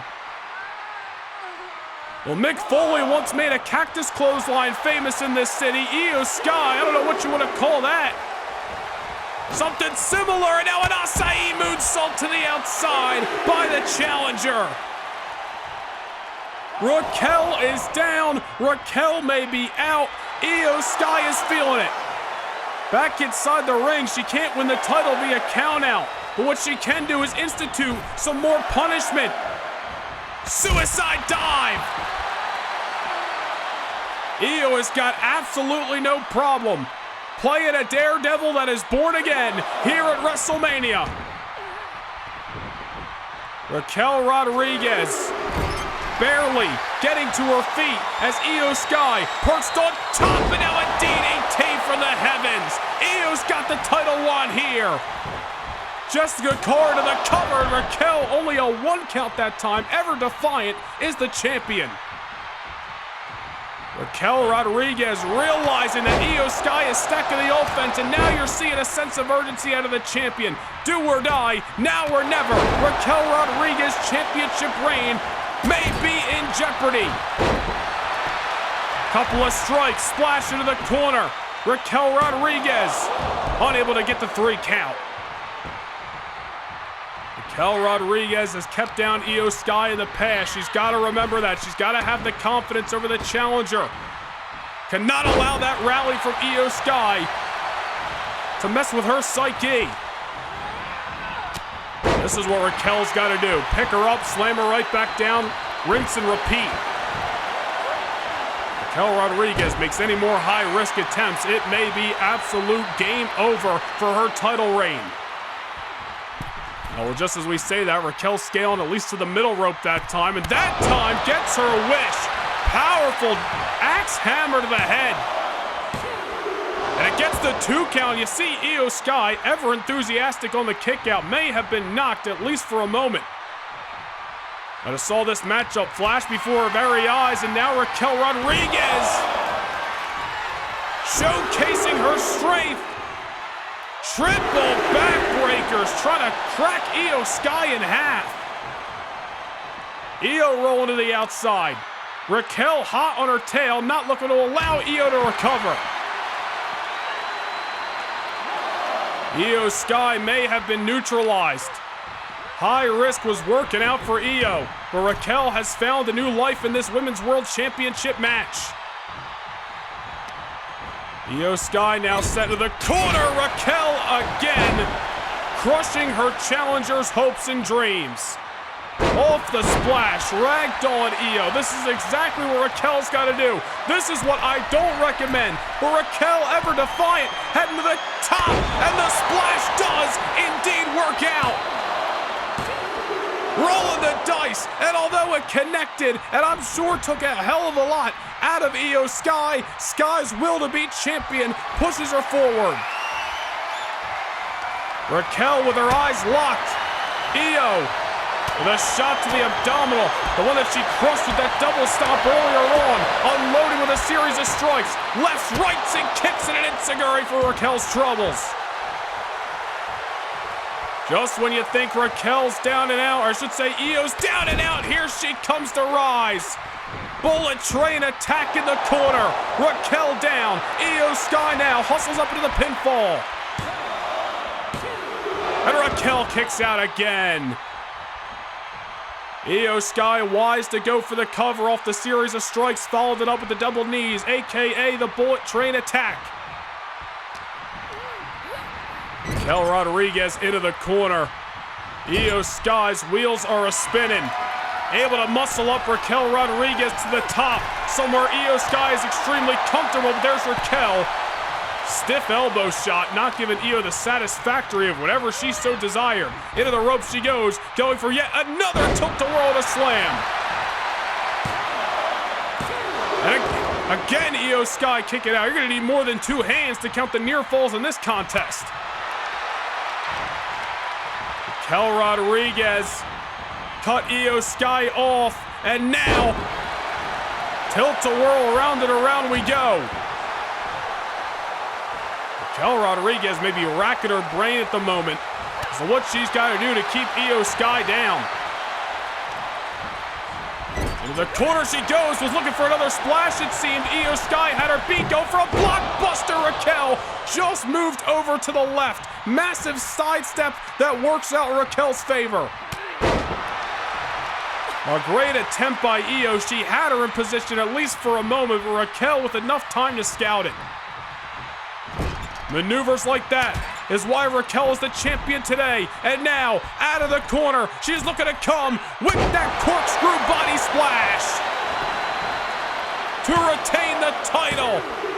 Not just yet, not just yet. Iyo Sky still in this Women's World Championship match.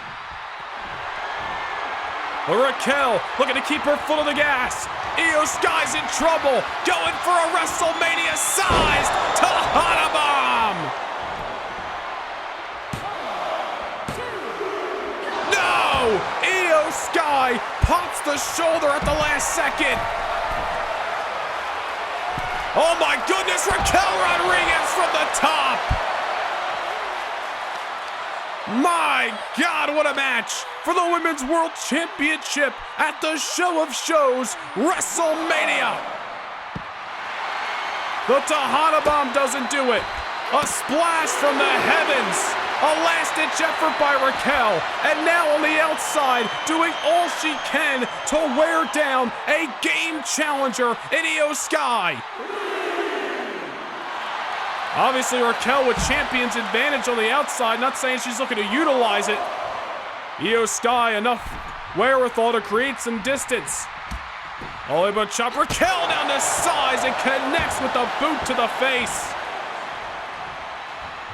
You gotta tip your hat to the effort of both of these women thus far, as the challenger able to survive Raquel's best maneuvers. And now once again, perched on top, not by will but by force, Iyo Sky with Raquel using the top of the momentum to her advantage. German suplex. And somehow, this matchup gonna progress.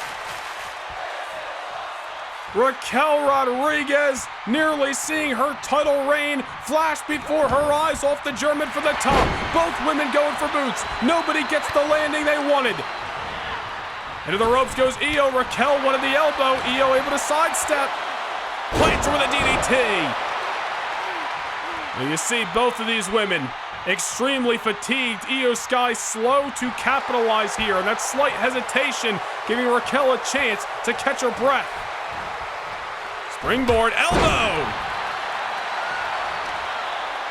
Iyo Sky has got to find an exclamation point. The German off the top didn't do it. Everything else she's instituted didn't do it. Looked like she was dragging her to the corner. Could have been looking for the over the moonsault, but Raquel getting the hell out of disaster. Raquel on top again. I don't know what Iyo's got in mind. Dragging off the top. Moonsault!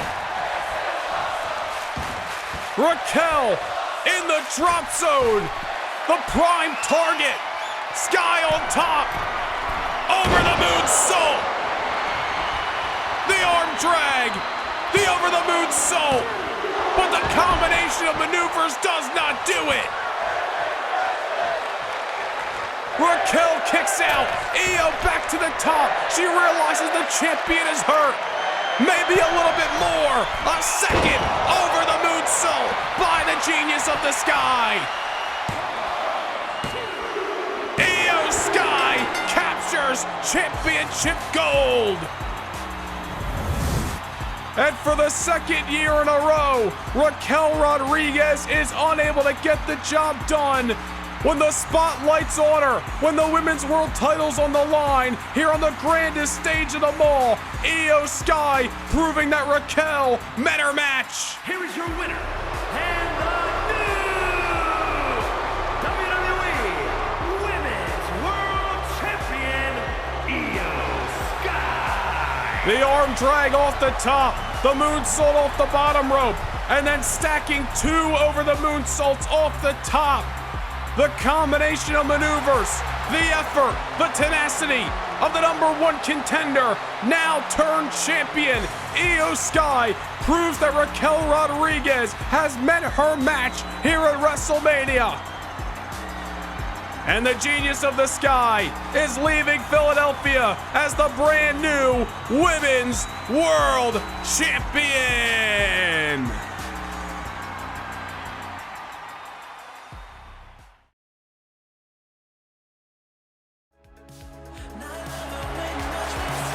Well, WrestleMania weekend, always a weekend where the landscape of WWE changes, and it's going to continue to change. Monday night, March the 24th in Miami, as the 2025 Draft Lottery is coming your way in just a couple of weeks' time.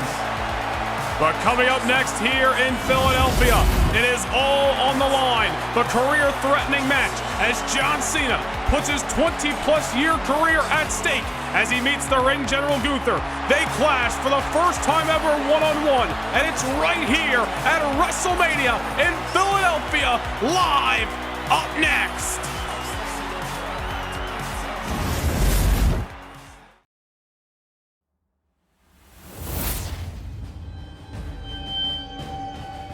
For over 20 years, John Cena has been the standard.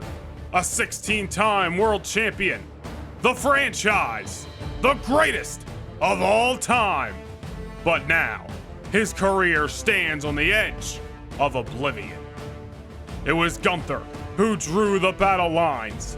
Just months removed from losing the World Heavyweight Championship, the ring general sought a direct path back to the top. And in his eyes, the path ran straight through John Cena. Gunther did not want just another championship. He wanted a legacy. He wanted to dismantle the man the world calls the absolute greatest. At Survivor Series, Cena fell short in his pursuit of history. But as he searched for a new path, he ran into the unstoppable force of Gunther.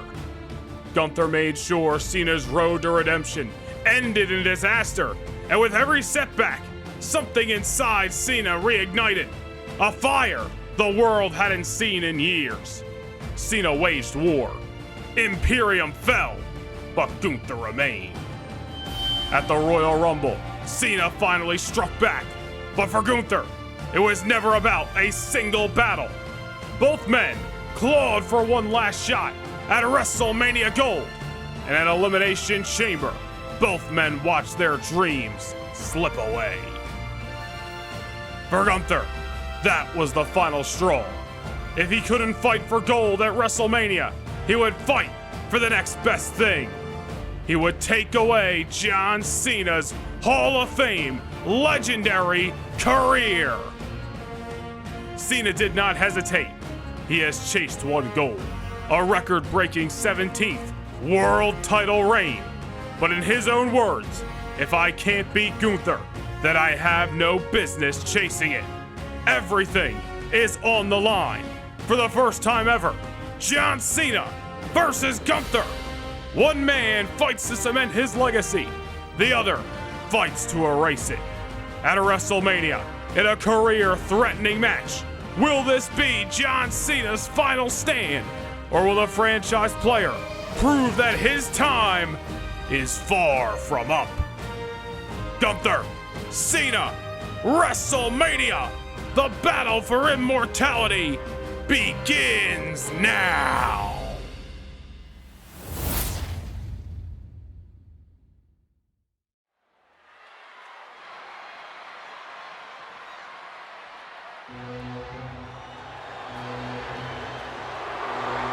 At one point, during his World Heavyweight Championship reign, 275 days at that, we called the ring general Gunther the final boss of SmackDown. Tonight, he may be the final boss of John Cena's entire career here at WrestleMania. It is do or die, but dare I say, the odds stacked against the franchise player of WWE. The following contest is scheduled for one fall. Making his way to the ring, representing Imperium from Vienna, Austria, weighing in at 297 pounds, Gunther! Last year, Gunther main evented this very event, WrestleMania Saturday, where he defeated Drew McIntyre to retain the World Heavyweight Championship. Many wondered what was next for the ring general when Cody Rhodes took down Gunther himself back in August at SummerSlam for the World Heavyweight title. After a brief hiatus, Gunther resurfaced on SmackDown and set his new target, taking down the franchise John Cena. But little did we know, and as a matter of fact, little did Gunther know what this situation would develop to. And now it's not a championship that is on the line. It is John Cena's entire career as Gunther looks to conquer it here tonight in Philly.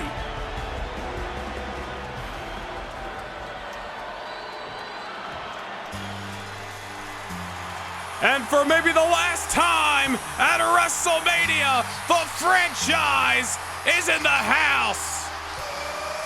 And his opponent from West Newbury, Massachusetts, weighing in at 251 pounds, the greatest of all time, John Cena!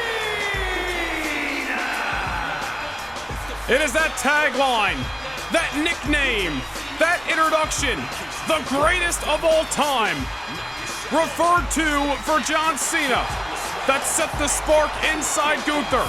And all this time later, it's the ring general who looks to be known as the absolute greatest to ever lace up a pair of boots. But I'll tell you what, win, lose, or draw tonight, John Cena's legacy in that ring will live on forever. A 20-plus year veteran of this company, a 16-time world champion, back where he belongs on the grandest stage of them all.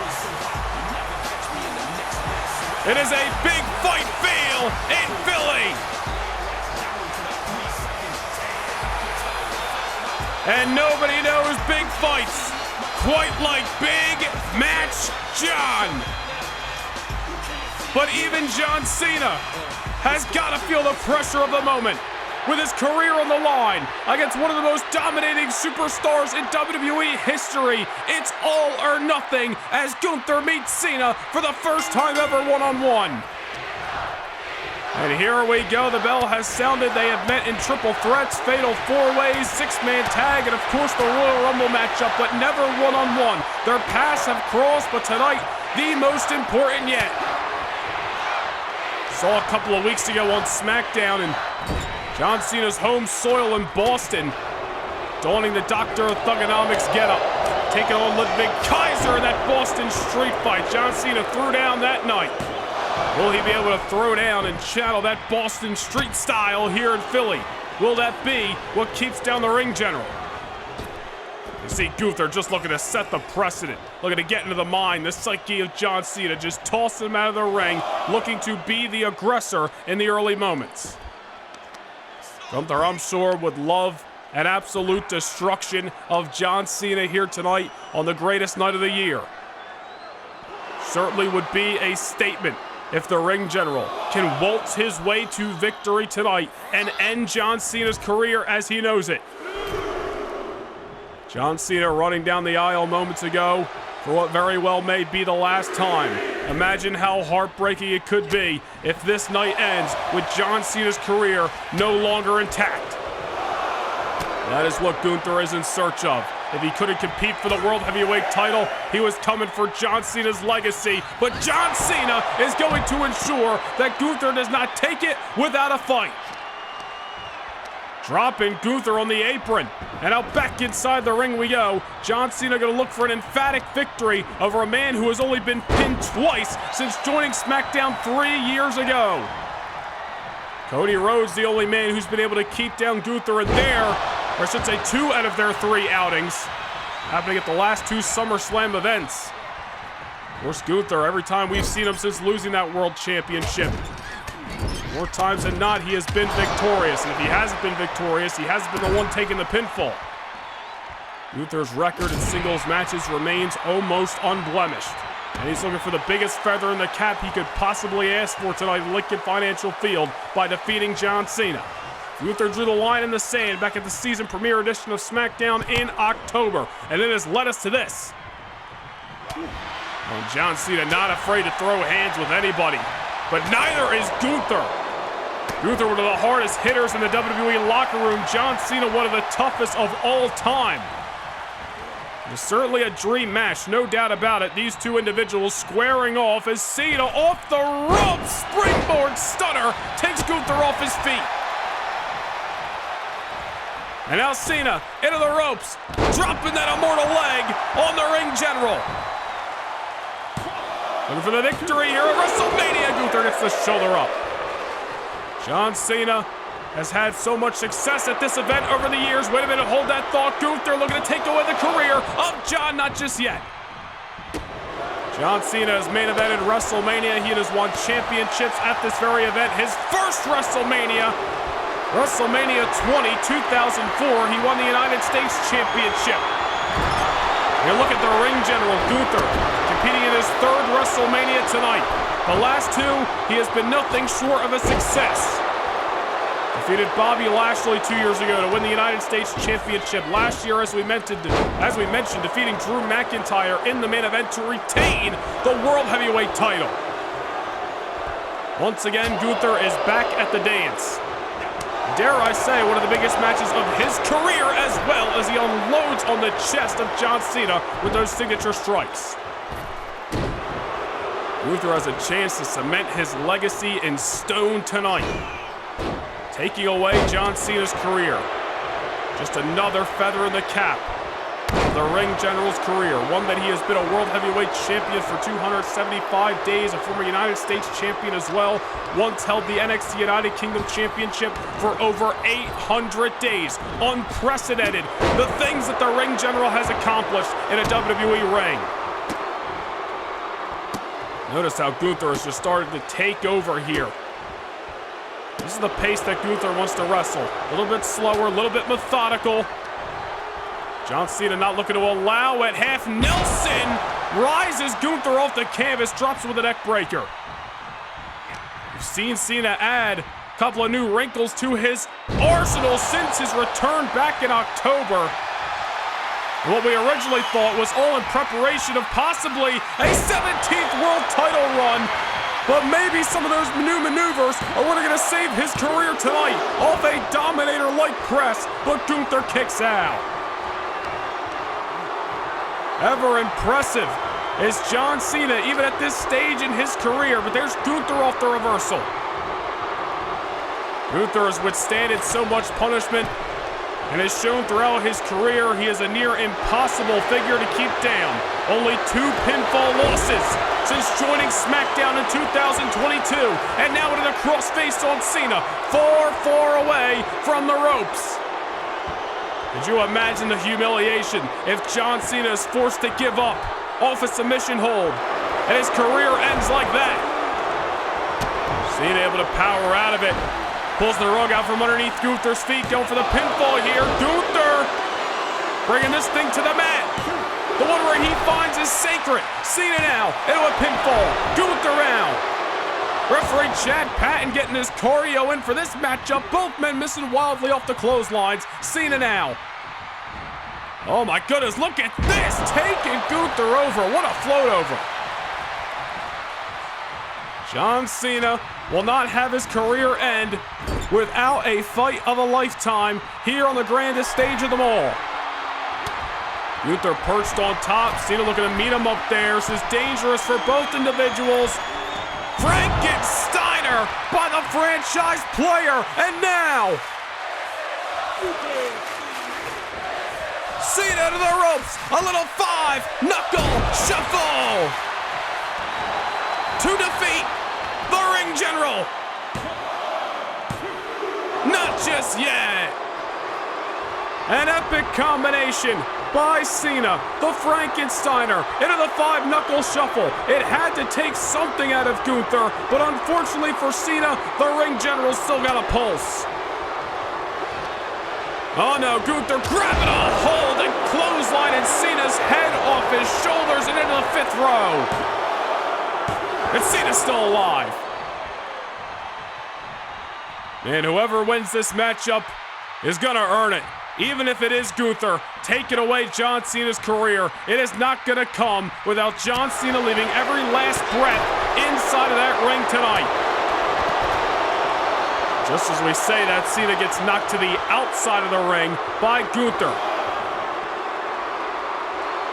Well, hopefully the referee's got some discretion in this contest and doesn't force a count out. We hate to see John Cena's career end like that. Gunther gonna meet John Cena on the outside and use the ring to his advantage. Many have tried to defeat the ring general, many have failed. John Cena now finding out what many other superstars already know. And that's just how dominant Gunther can be. John Cena on the outside, Gunther breaking the count. I'm not sure what the ring general's got in mind here. Maybe just trying to plot. He knows John Cena's going to get a little bit of R&R, but Gunther ever confident. He always has been. A mistake that time, or maybe not. John Cena trying to get a hold. Gunther now, fireman's carry position on the outside, and it becomes very apparent why Gunther had broke the count in the first place. Just using his surroundings to his advantage. The ring general sending Cena back inside the ring, but luckily Cena's the first to his feet. Throwing some rights, throwing some lefts. Monkey flip takes down Gunther. Now John Cena with the ring general in grasp. Might have been watching Trick Williams earlier tonight. Nice maneuver that time, bookend. Oh, but only a 1 count.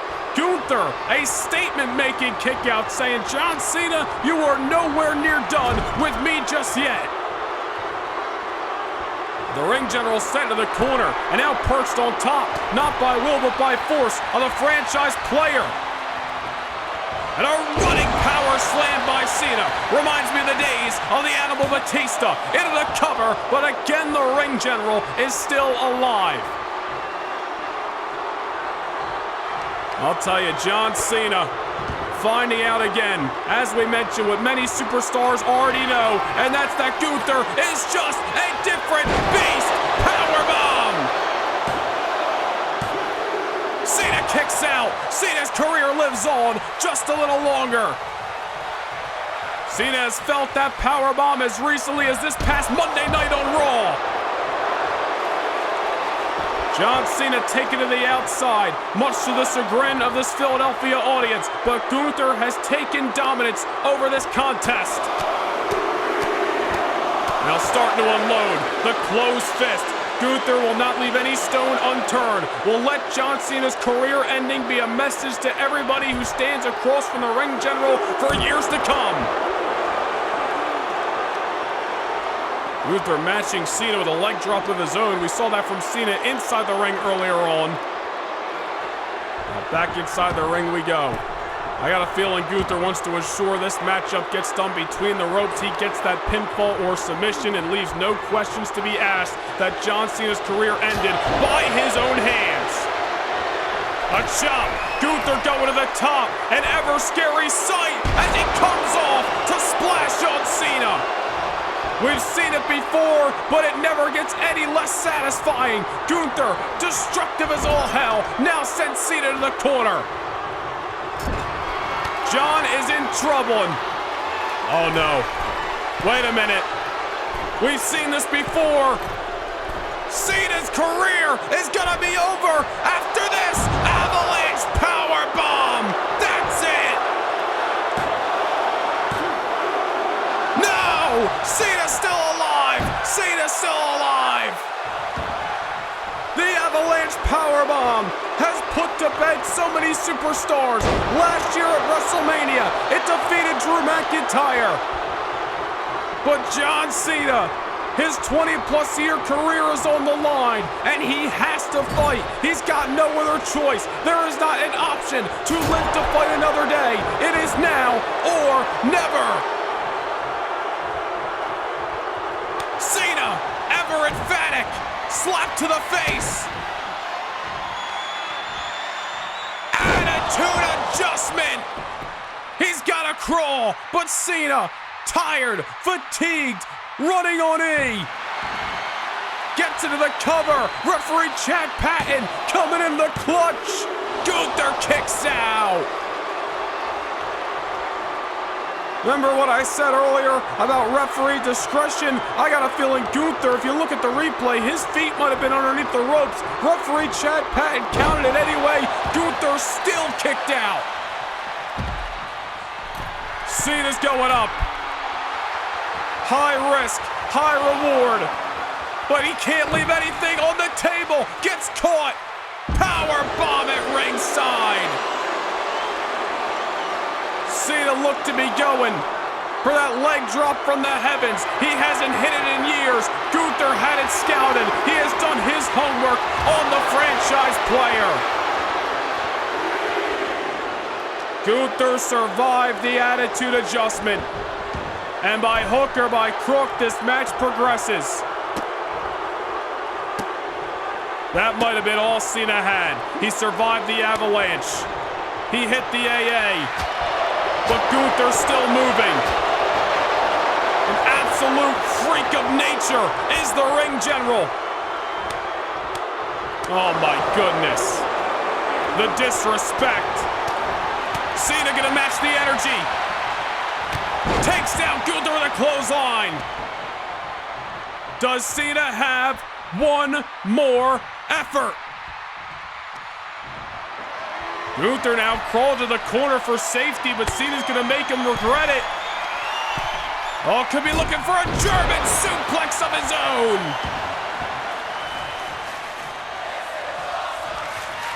Philadelphia on their feet. Cena looking for an exclamation point as he scales the ropes. This is risky business here. But it works out. Leg drop from the top. Cena all kinds of fired up. He elects not to go for the cover. Cena wants to add more insult to injury. But Gunther off the reversal. Gunther muscles him down. Crossface locked in again. Cena might have costed himself not going for the lateral press. Cena's close to the ropes, but he's so fatigued, I don't think he's got it in him to reach out. Gunther squeezing with all of his might on this crossface. Cena rolls over. Gunther releases the clinch. Another clothesline takes Gunther off his feet. Cena now in position. Looking for a second 5. Knuckle. WrestleMania size shuffle. No pinfall. Cena ever defiant. Cena brought Gunther to his feet. A decision that he may live to regret. It's one thing to knock the ring general down. It's a whole other thing to keep him there. Cena reminded of that. Remember when we called Gunther the final boss? It's because of performances like this. On top. Drop kick. Denied. The heart of Cena. The resilience of Gunther. Who wants it more here at WrestleMania? Gunther crawling to the corner. John Cena again bringing him to his feet. Oh no, what has Cena got in mind? Again, perching Gunther on the top rope. Wait a minute here. We saw this a few weeks ago on SmackDown. The Kaiser. An avalanche. Attitude adjustment. Into the cover goes Cena. Gunther kicks. Gunther survives. You gotta be kidding me. Cena's in shock. Cena's in disbelief. How did the Avalanche AA not put to rest the ring general? Cena doesn't know what to do. He's just teeing it off on Gunther. But the ring general now with Cena in his grasp. A hustle pinfall. Not like this. Cena again. Able to pop the shoulder up. How is this matchup progressing? The Avalanche powerbomb, the Avalanche attitude adjustment, everything that these two individuals have thrown at each other. A story that's been building since October, and it culminates here at WrestleMania. Double shoulder tackles. Gunther misses wildly. Hell yeah! Cena in control. But again, Cena, he's emptied the tank. He doesn't know what to do. He is distraught that Gunther was able to kick out of the Avalanche AA. Cena may have added some tools to his tool belt over the last few months, but I don't think he had enough in there for this. Off the top, belly to back suplex. And you notice how Gunther just folded in half and completely turned inside out. Again, Cena, slow to capitalize. Gunther, a wounded beast. But if history shows us anything, when it comes to the ring general, it's not over till you hear a bell. And what better city for that to ring true and for this fight to host than Philadelphia? Gunther rolled to the outside as Cena racks his brain. Gunther barely on his feet, and you can put an emphasis on barely. John Cena just does not know what to do at the moment. Gunther into the barricade. John Cena miscalculating that axe hammer that time, but again, fatigue setting in, equilibrium thrown off, bound to make mistakes like that. Can't make too many of them or it's gonna come back to haunt you. Gunther with a boot on John. Hoist the franchise in the air. On the barricade he goes, and look at Cena just melting to the floor. Gunther back inside the ring. Cena getting in there as well. Slow, surely. Gunther hesitating to capitalize. Cena may have just been goaded in. Gunther playing chess while John Cena's playing checkers. Off the reversal, could be going for last symphony. Cena, one more time. Attitude adjustment. You gotta crawl, Cena. You gotta go now. Into the cover on Gunther. John Cena's career is well and intact. A rare sight to see. The ring general's shoulders being pinned to the canvas. But after 3 hellacious attitude adjustments throughout the match, John Cena finds a will and finds a way in the city of brotherly love. Here is your winner, the greatest of all time,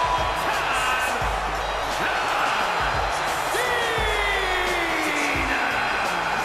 Gunther wanted to see an end. He wanted to take John Cena's legacy. But John Cena's career lives to fight another day. And dare I say, so does his hopes of being a 17-time world champion. The franchise victorious at the grandest stage of them all. What a match here tonight as John Cena retains his career at WrestleMania.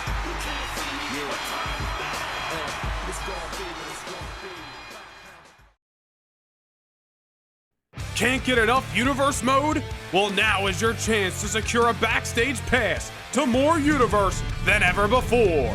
Become a Noah Nation Gaming channel member and gain entry to exclusive kickoff shows before each and every premium live event. Also, witness bi-monthly house shows that directly affect your episodic viewing of Universe mode. Also, take a peek behind the curtain and see how Universe mode is brought to life each and every week. Hit the join button down below, become a Backstage Pass Noah Nation Gaming channel member, and get your front row seat to more Universe than ever before.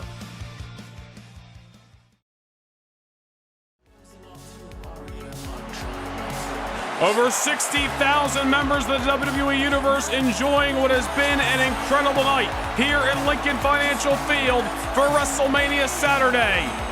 But of course, the action going to continue right back here tomorrow night.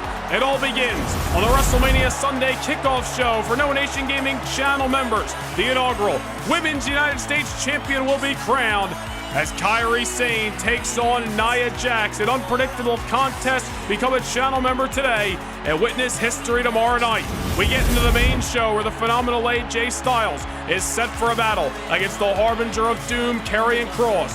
Kross has left Styles laying week in and week out on Monday Night Raw. The phenomenal one is looking for payback, and he's looking for it tomorrow night right here in Philly. And speaking of payback, the Apex Predator Randy Orton was put on the shelf by Austin Theory back on Halloween night. All these months later, the Viper is coiled and ready to strike. Can he outlast the young gun in Austin Theory? The World Tag Team titles will be on the line. DIY played their cards correct, and they got themselves another round with Kevin Owens and Sami Zayn. These two duos clash once again. From Montreal to Philadelphia, it's going down tomorrow night. The red, white, blue, and gold, the United States Championship is what these two individuals will wage war for. It's main event Jey Uso versus the megastar LA Knight. Two of the most popular superstars in this industry clash. It's the yeah versus the yeet for the United States title. Wesley was on the winning side of a six-man tag team matchup this past Thursday night on SmackDown. Dirty Dom and some of his momentum may have gone up in smoke. Who's going to be the better man tomorrow night when the Cruiserweight Championship of the world is on the line? And it could be a banner night for the Judgment Day as the Royal Rumble match winner, the Nightmare, Rhea Ripley, has come hunting. The WWE Women's Champion, the Queen of the Ring, Tiffany Stratton. Stratton has ran away for weeks, but tomorrow night there's nowhere to run for the demon in her dreams. And the Judgment Day's Damian Priest and Finn Balor will step inside Devil's Playground. Hell in a Cell as Seth freaking Rollins and Roman Reigns realign to take on this common threat in the Judgment Day.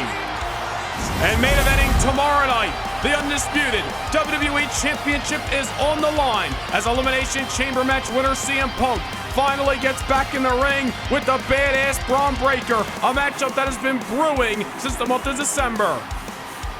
But it is main event time here on WrestleMania Saturday. The World Heavyweight Championship is on the line as the American Nightmare Cody Rhodes and the Royal Rumble match winner Ilja Dragunov are chasing down the barrel of success. Drew McIntyre's gold stand at the end. Who is leaving Philadelphia with the big gold belt?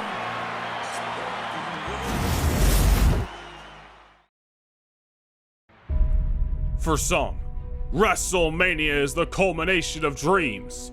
The moment where careers are defined, legacies are cemented, and champions are immortalized. For others, it is a battlefield where grudges are settled, debts are paid, and redemption is earned through blood, sweat, and suffering. This year, the main event is more than just a fight for gold. It is personal. A story written in greed, gold, violence, and payback. Drew McIntyre, once the proud champion of WWE, has lost himself.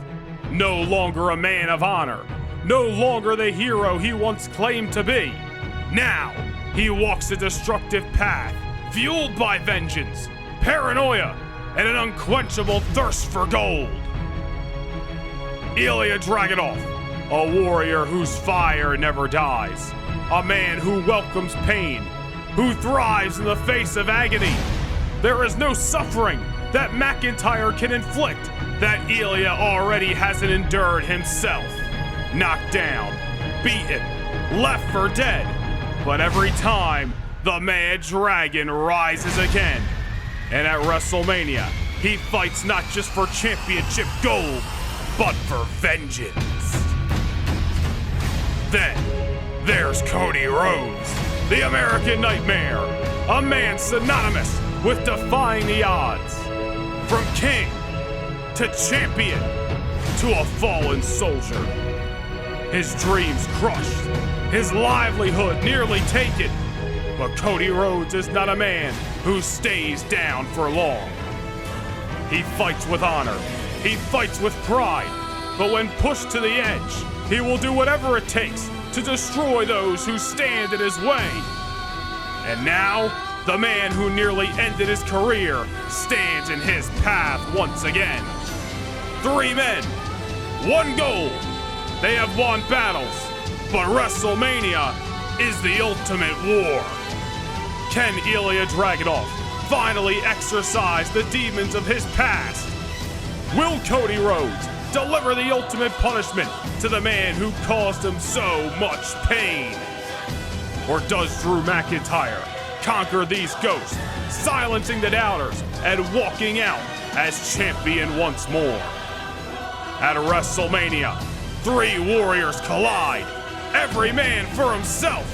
Ilja Dragunov, Cody Rhodes, Drew McIntyre, for legacy, for revenge, for immortality, for the World Heavyweight Championship.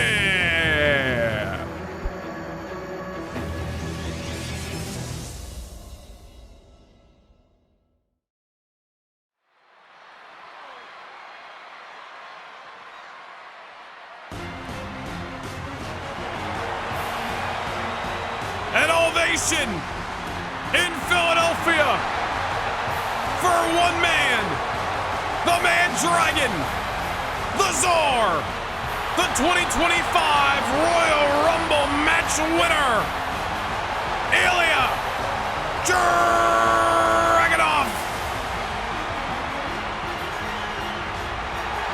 The following contest is a triple threat match and is for the World Heavyweight Championship.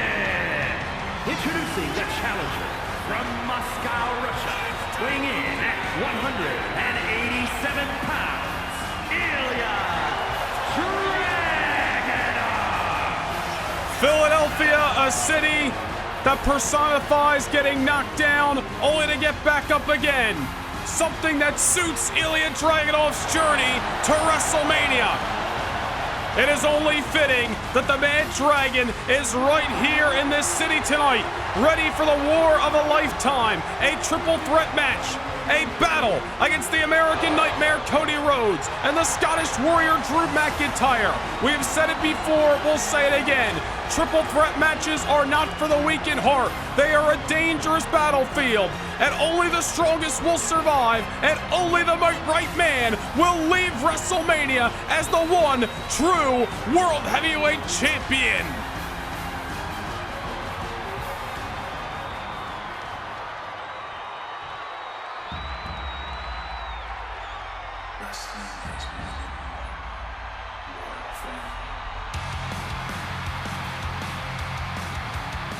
The American Nightmare, the man who conquered the 275-day reign of Gunther for the World Heavyweight Championship last August at SummerSlam.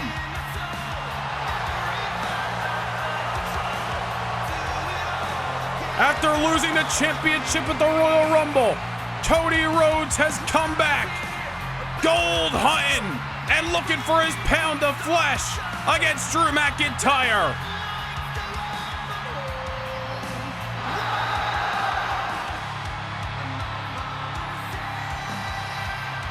And introducing the challenger from Atlanta, Georgia, weighing in at 220 pounds, the American Nightmare, Cody Rhodes. The American Nightmare has a great respect for one of his opponents tonight. That, of course, is Ilja Dragunov. But as we saw just 2 weeks ago at Saturday night's main event, when the bell sounds and the grandest stage is the topic of discussion, Rhodes and Dragunov will tear each other apart if it means leaving as World Heavyweight Champion. Cody Rhodes nearly missed this event with a dangerous neck sprain bestowed upon him by Drew McIntyre back in January at the Royal Rumble. But Rhodes is here, ready to fight, ready to get back at Drew. And as much as Ilja wants the same, Cody has come gold hunting.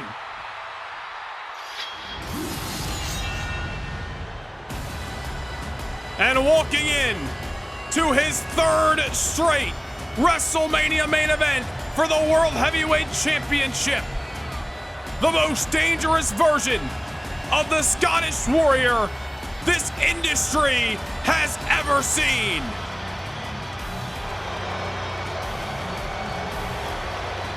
And introducing the champion from Ayr, Scotland, weighing in at 254 pounds, the World Heavyweight Champion, the Scottish Warrior, Drew McIntyre.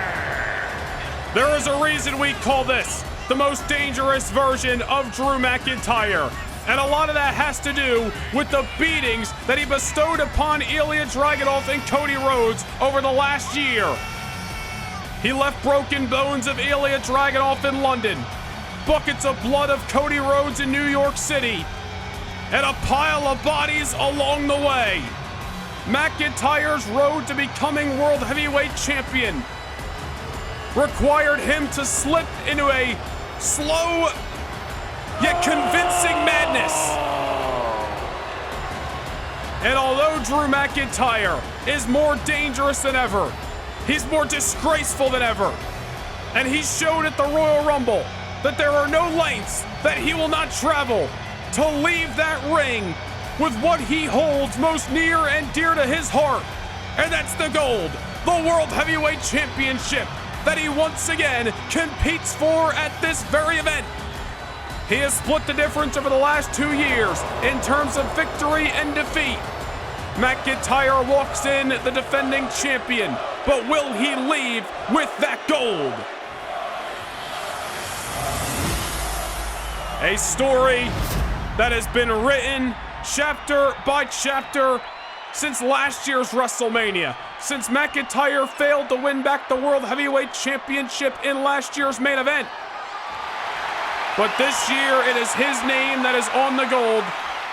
But he's got 2 continuous thorns in his side that want his pound of flesh, that want his head on a silver platter, and are willing to go through each other to get it. The bell has sounded. We are underway. Triple threat rules for the World Heavyweight Championship. Ilja and Cody closest to each other. Ilja looking to take care of Cody and go directly for the Scottish Warrior. 2 weeks ago at Saturday night's main event, Cody Rhodes was able to defeat Ilja Dragunov. We questioned whether Cody really won that matchup or did he truly survive, but at the end of the day, he did get the 3 count over the Royal Rumble match winner. There was a chance that Cody Rhodes would walk into tonight as World Heavyweight Champion, excuse us. Remember after the SmackDown, after the Elimination Chamber, Cody had contested against McIntyre in a Royal Rumble rematch. McIntyre had walked away from the battle. Sheamus, McIntyre's best friend and running buddy, had ambushed Cody from behind, causing the whole situation to go AWire. Drew McIntyre off the spine buster and Ilja Dragunov breaking things up. We talked about this on SmackDown Thursday night. Triple threats are not meant to be these long, drawn-out battles. I would not expect a Cena-Gunther level of competition in this contest. Maybe competition isn't necessarily the right word. But when a triple threat matchup, fatigue sets in a hell of a lot earlier. The danger is afoot at every given second. There is no momentum and sustaining it in this kind of matchup. It is simply survival. You've heard the term, you gotta have eyes in the back of your head. Well, that's easier said than done in a triple threat contest. Cody Rhodes off the elbow, looking for the pinfall here. McIntyre breaking things up. Cody double springboard and a crossbody takes out Drew.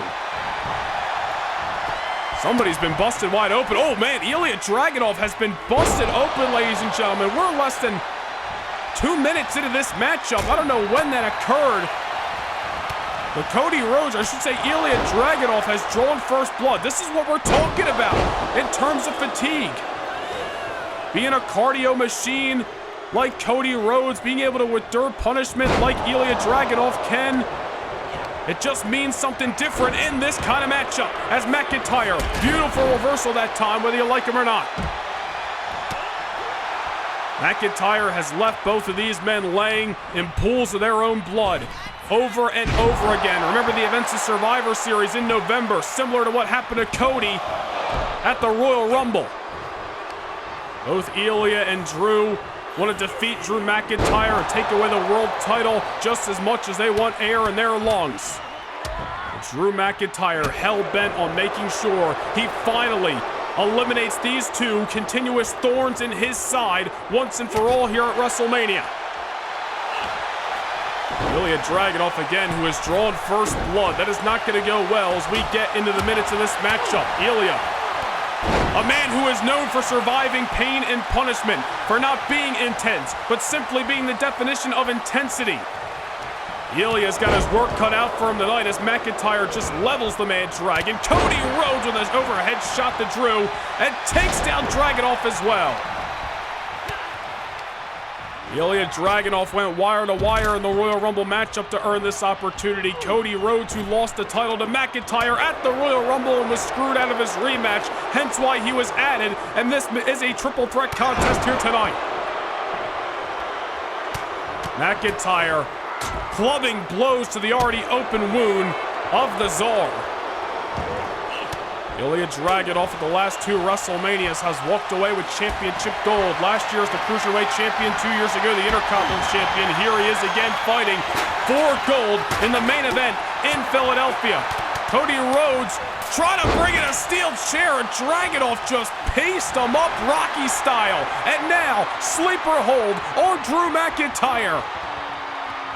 Ilja Dragunov looking to get the breath out of the lungs and allow McIntyre to gasp for air, but Cody Rhodes saving his chances at winning the world title. Ilja Dragunov again just unloading with shots on Cody Rhodes and drags him out of the corner. Seen a couple of times already, Cody be the aggressor for at least a minute or so. Now Ilja has taken over. Talked about sustained momentum and how hard it is to come by in a triple threat matchup, but there are rare glimpses, and both of these men, at least for a moment as you saw, having their day in the sun. Oof! Ilja taken out of the ring. Oh, hold on.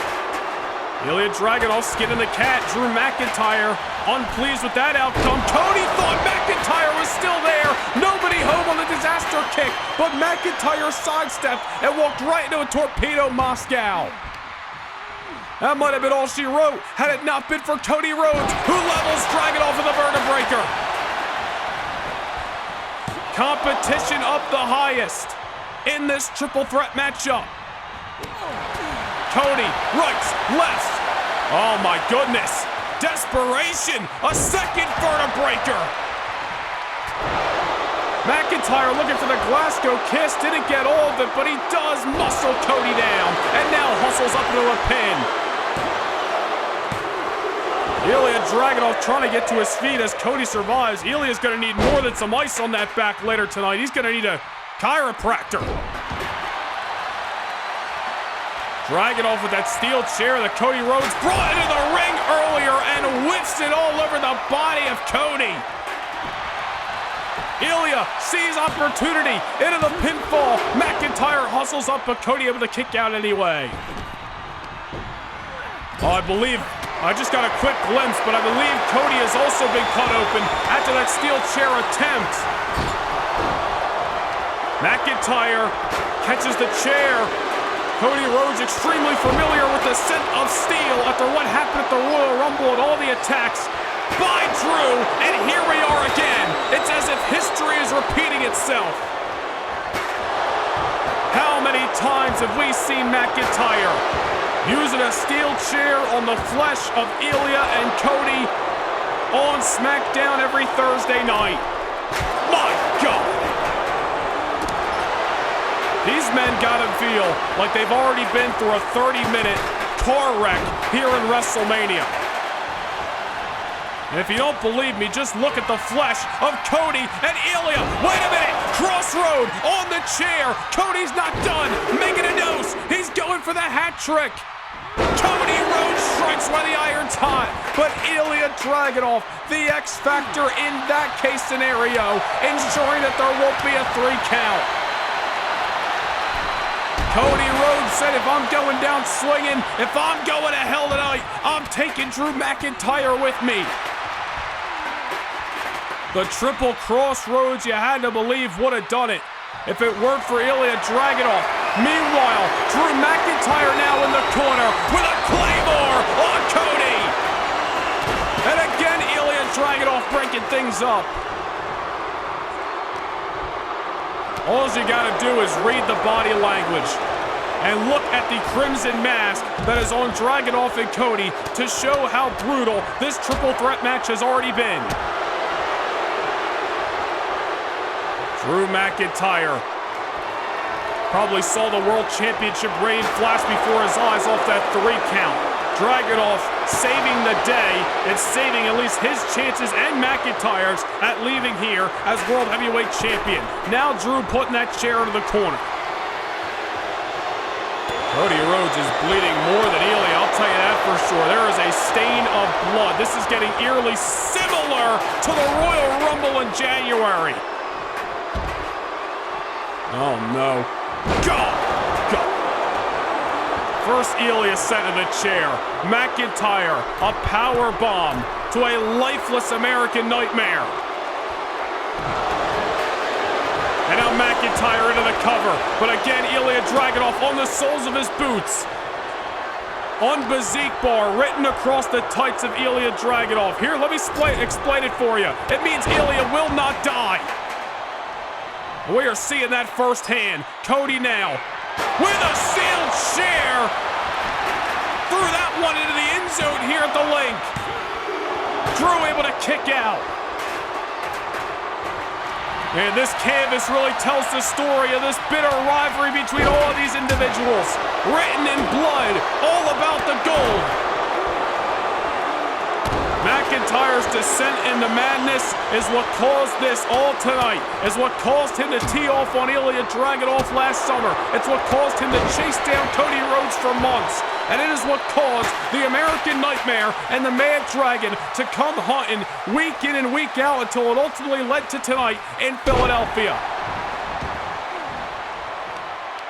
I don't know what to say. Cody Rhodes continuing to bleed. All the while his blood covers the canvas. It's almost as if he's using it like a shark that smells blood in the water to fuel him. Except it's Cody that's smelling his own damn blood. McIntyre's on the outside. He's got a steel chair in hand. Ilja and Cody better keep their eye on whatever the Scottish Warriors got brewing up in that dangerous mine. McIntyre looming. Ilja busted open. Cody bleeding profusely, eerily similar to the Royal Rumble. Both men swinging for the fences. Holy hell! You can hear those chair shots over on Broad Street. Ilja teeing off with the steel. Therapy by physical demand. Oof. Well, I don't know whose blood's down there on ringside right now. I think McIntyre may have been cut by the chair as well. McIntyre has got Cody and Ilja looking up at the skies of Philly, at least for the moment. All the while, steel and blood surround these three superstars. We knew this would be a fight. We knew it'd be a war. This isn't a wrestling match, ladies and gentlemen. This is these three men throwing their bodies on the line until somebody gives up. McIntyre leveling Cody. And standing tall. I better watch out. Suicide dive by Dragunov out of nowhere. Ilja trying to find a new gear in this matchup while blood covers Cody Rhodes all over his face and his abdominal. I think we're at a point where all three of these superstars are literally just throwing shots with whatever they got left in the tank. Those tanks are running on E, rest assured. Somehow, the Tsar is still standing tall. We saw Ilja's endurance on full display at the Royal Rumble when he went wire to wire. Started the match, ended the match, won the whole damn thing. Cody Rhodes with Ilja now, sending him back inside the ring in the middle of a blood-stained Lincoln Financial Field.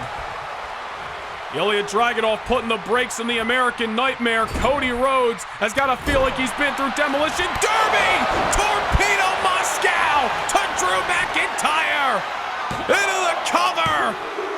He got him! Holy hell! He got him! Here is your winner, and the new World Heavyweight Champion, Ilja Dragunov. We told you triple threats are not for the weak at heart. 3 bitter, broken, bloody bodies, but only one man is left standing. A story that began last July, and through everything that Ilja Dragunov has been through, tonight he conquers the ghost of his past. One torpedo Moscow later, and the Mad Dragon soars through the skies of Philadelphia on top of the world. The new World Heavyweight Champion, Ilja Dragunov. We will be right back here for WrestleMania Sunday tomorrow night. But until then, we leave you with this. Long live the Tsar!